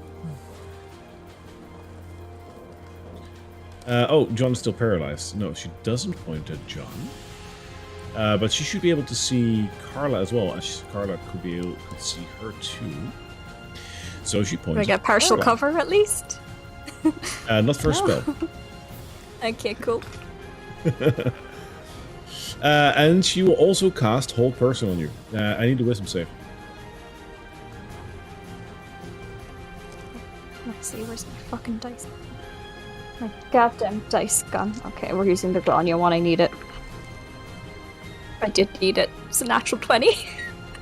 Wow. Plus 2. 22. Hashtag 22. blessed. All right. It doesn't grab any hold on you. Wow, you are the luckiest one out there.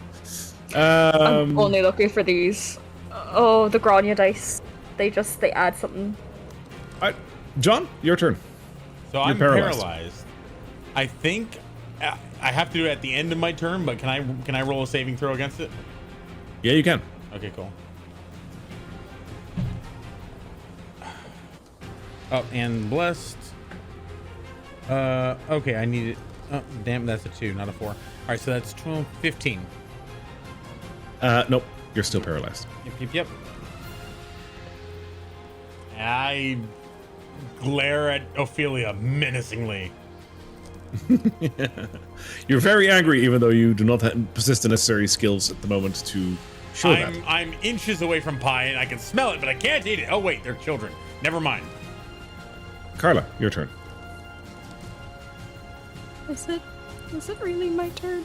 It is really your turn. Oh. Okay, I guess what I'm going to try to do is basically take a run and jump through the window and try to push me and John onto the floor of this place. And I'm so willing to use my whole action for this. Trying to get him off the stove and trying to like fly through it, get us through onto the floor. You take 7 points of slashing damage going through a broken glass window. Take it. Does that mean it succeeds at least? Yeah, you can totally get in.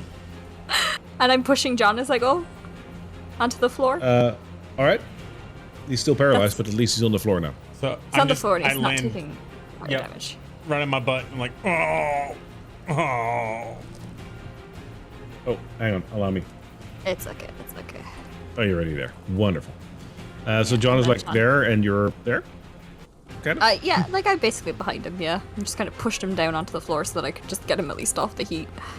Get myself off it as well if I can. If you imagine she basically takes a step back and like fucking Anything else? that's my action. I mean, what's the ruling on cantrips? I couldn't send a message at this point because I've done an action, right? It's an action, yeah. Yeah. Are there any fun features or traits that I could possibly do? Probably not. Listen, guys. It's not looking good, babes. It's not looking good. Yeah, I'm just gonna ready my daggers, I think. That's what I'm gonna do. I'm gonna just sit there and be sad. Okay.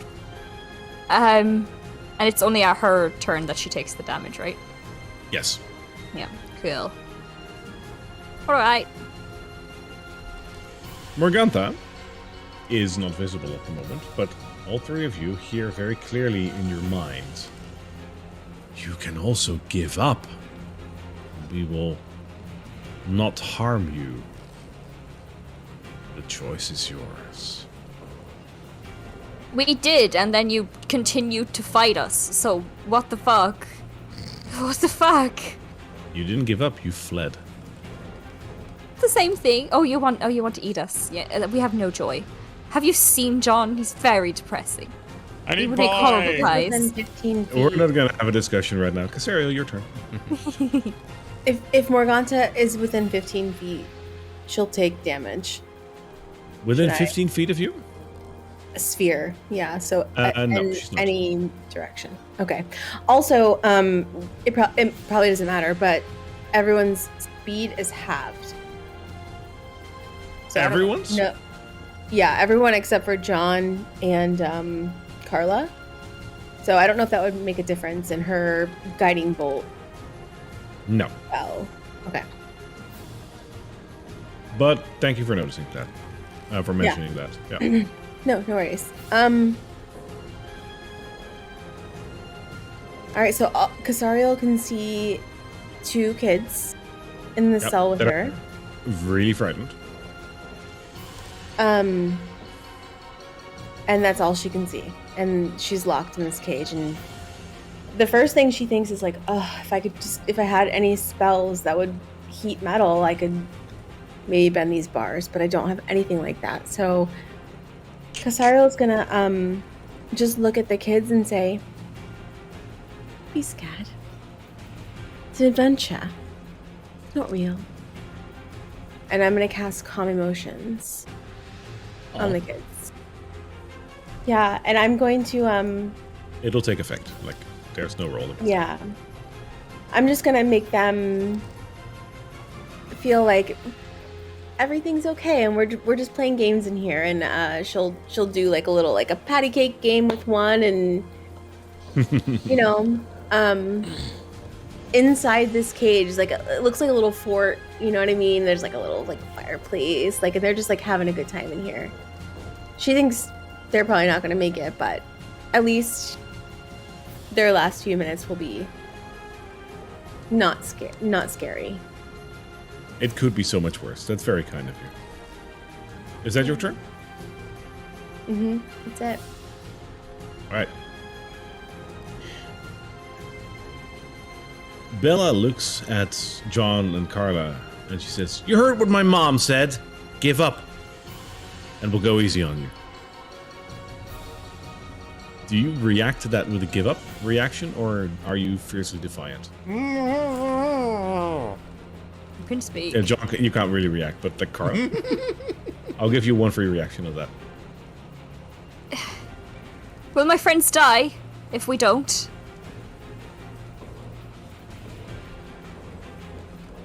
It will depend.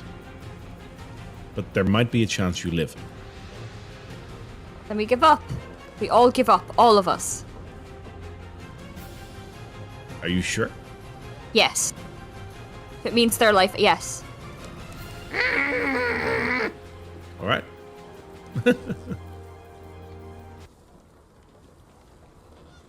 Both Bella and Ophelia escort you two to the cage upstairs. Real crowded in this cage. It's a way larger cage than it shows on the picture.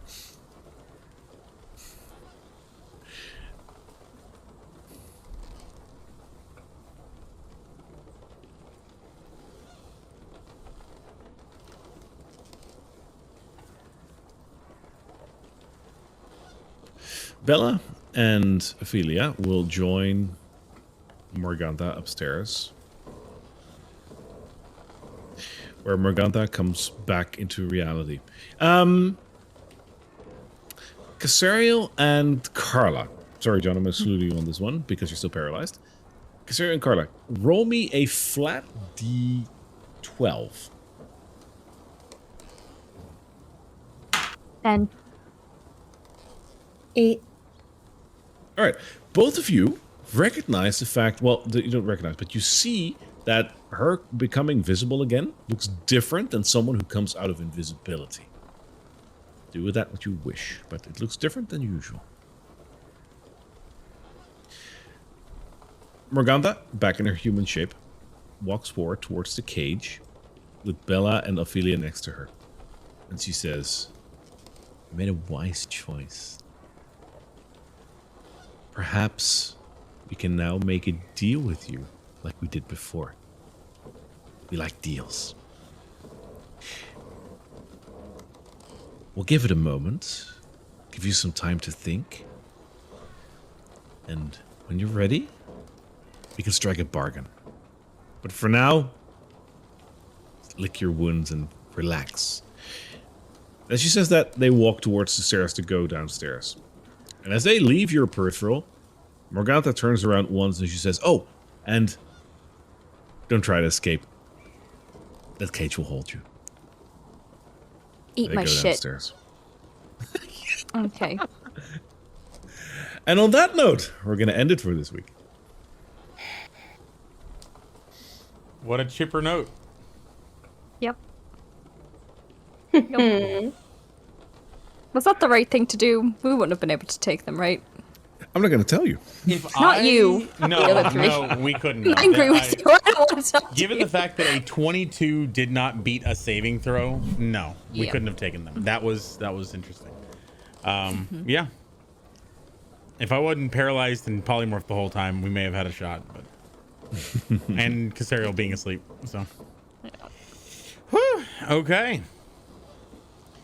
Well, we'll have more details on the schedule in the Discord. We'll formalize it in there. So if anyone is concerned or interested in seeing what's going to happen next week, how are we going to get out of this? We'll see more of that in the Discord. And I guess, does anyone else have any final thoughts? I'm pretty defeated right now. No, Feeling it's pretty cagey. We were misled in this. We asked, "Hey, is this something we can do?" No, Well, as you guys come in here, you just see Cassariel. Like it's like when you enter, it's almost like it should be a frantic. You would expect the children to be like crying and like freaking out, you know. But Cassariel and the kids are just they're just playing. They're playing, like, they're doing like the hand things, and like it's calm, more calm than you would expect in there, Wonderful. for what that's worth. Yeah, we'll see what that brings you next week. It's gonna be interesting. But at least you're still alive, so you got that. Got that going for us. Alrighty, everybody. All right. That was fun. We will see you next week. If you haven't followed us already on YouTube and Twitch and all of our other socials, then please go and visit thegildedflask.com, because like we got a lot of cool things going on there. We'd love to see you on YouTube. We'd love to see you on Twitch. Thank you so much for being here. Thank you so much for being with us. We really enjoyed that. And we will see you next week with some more Curse of Strahd.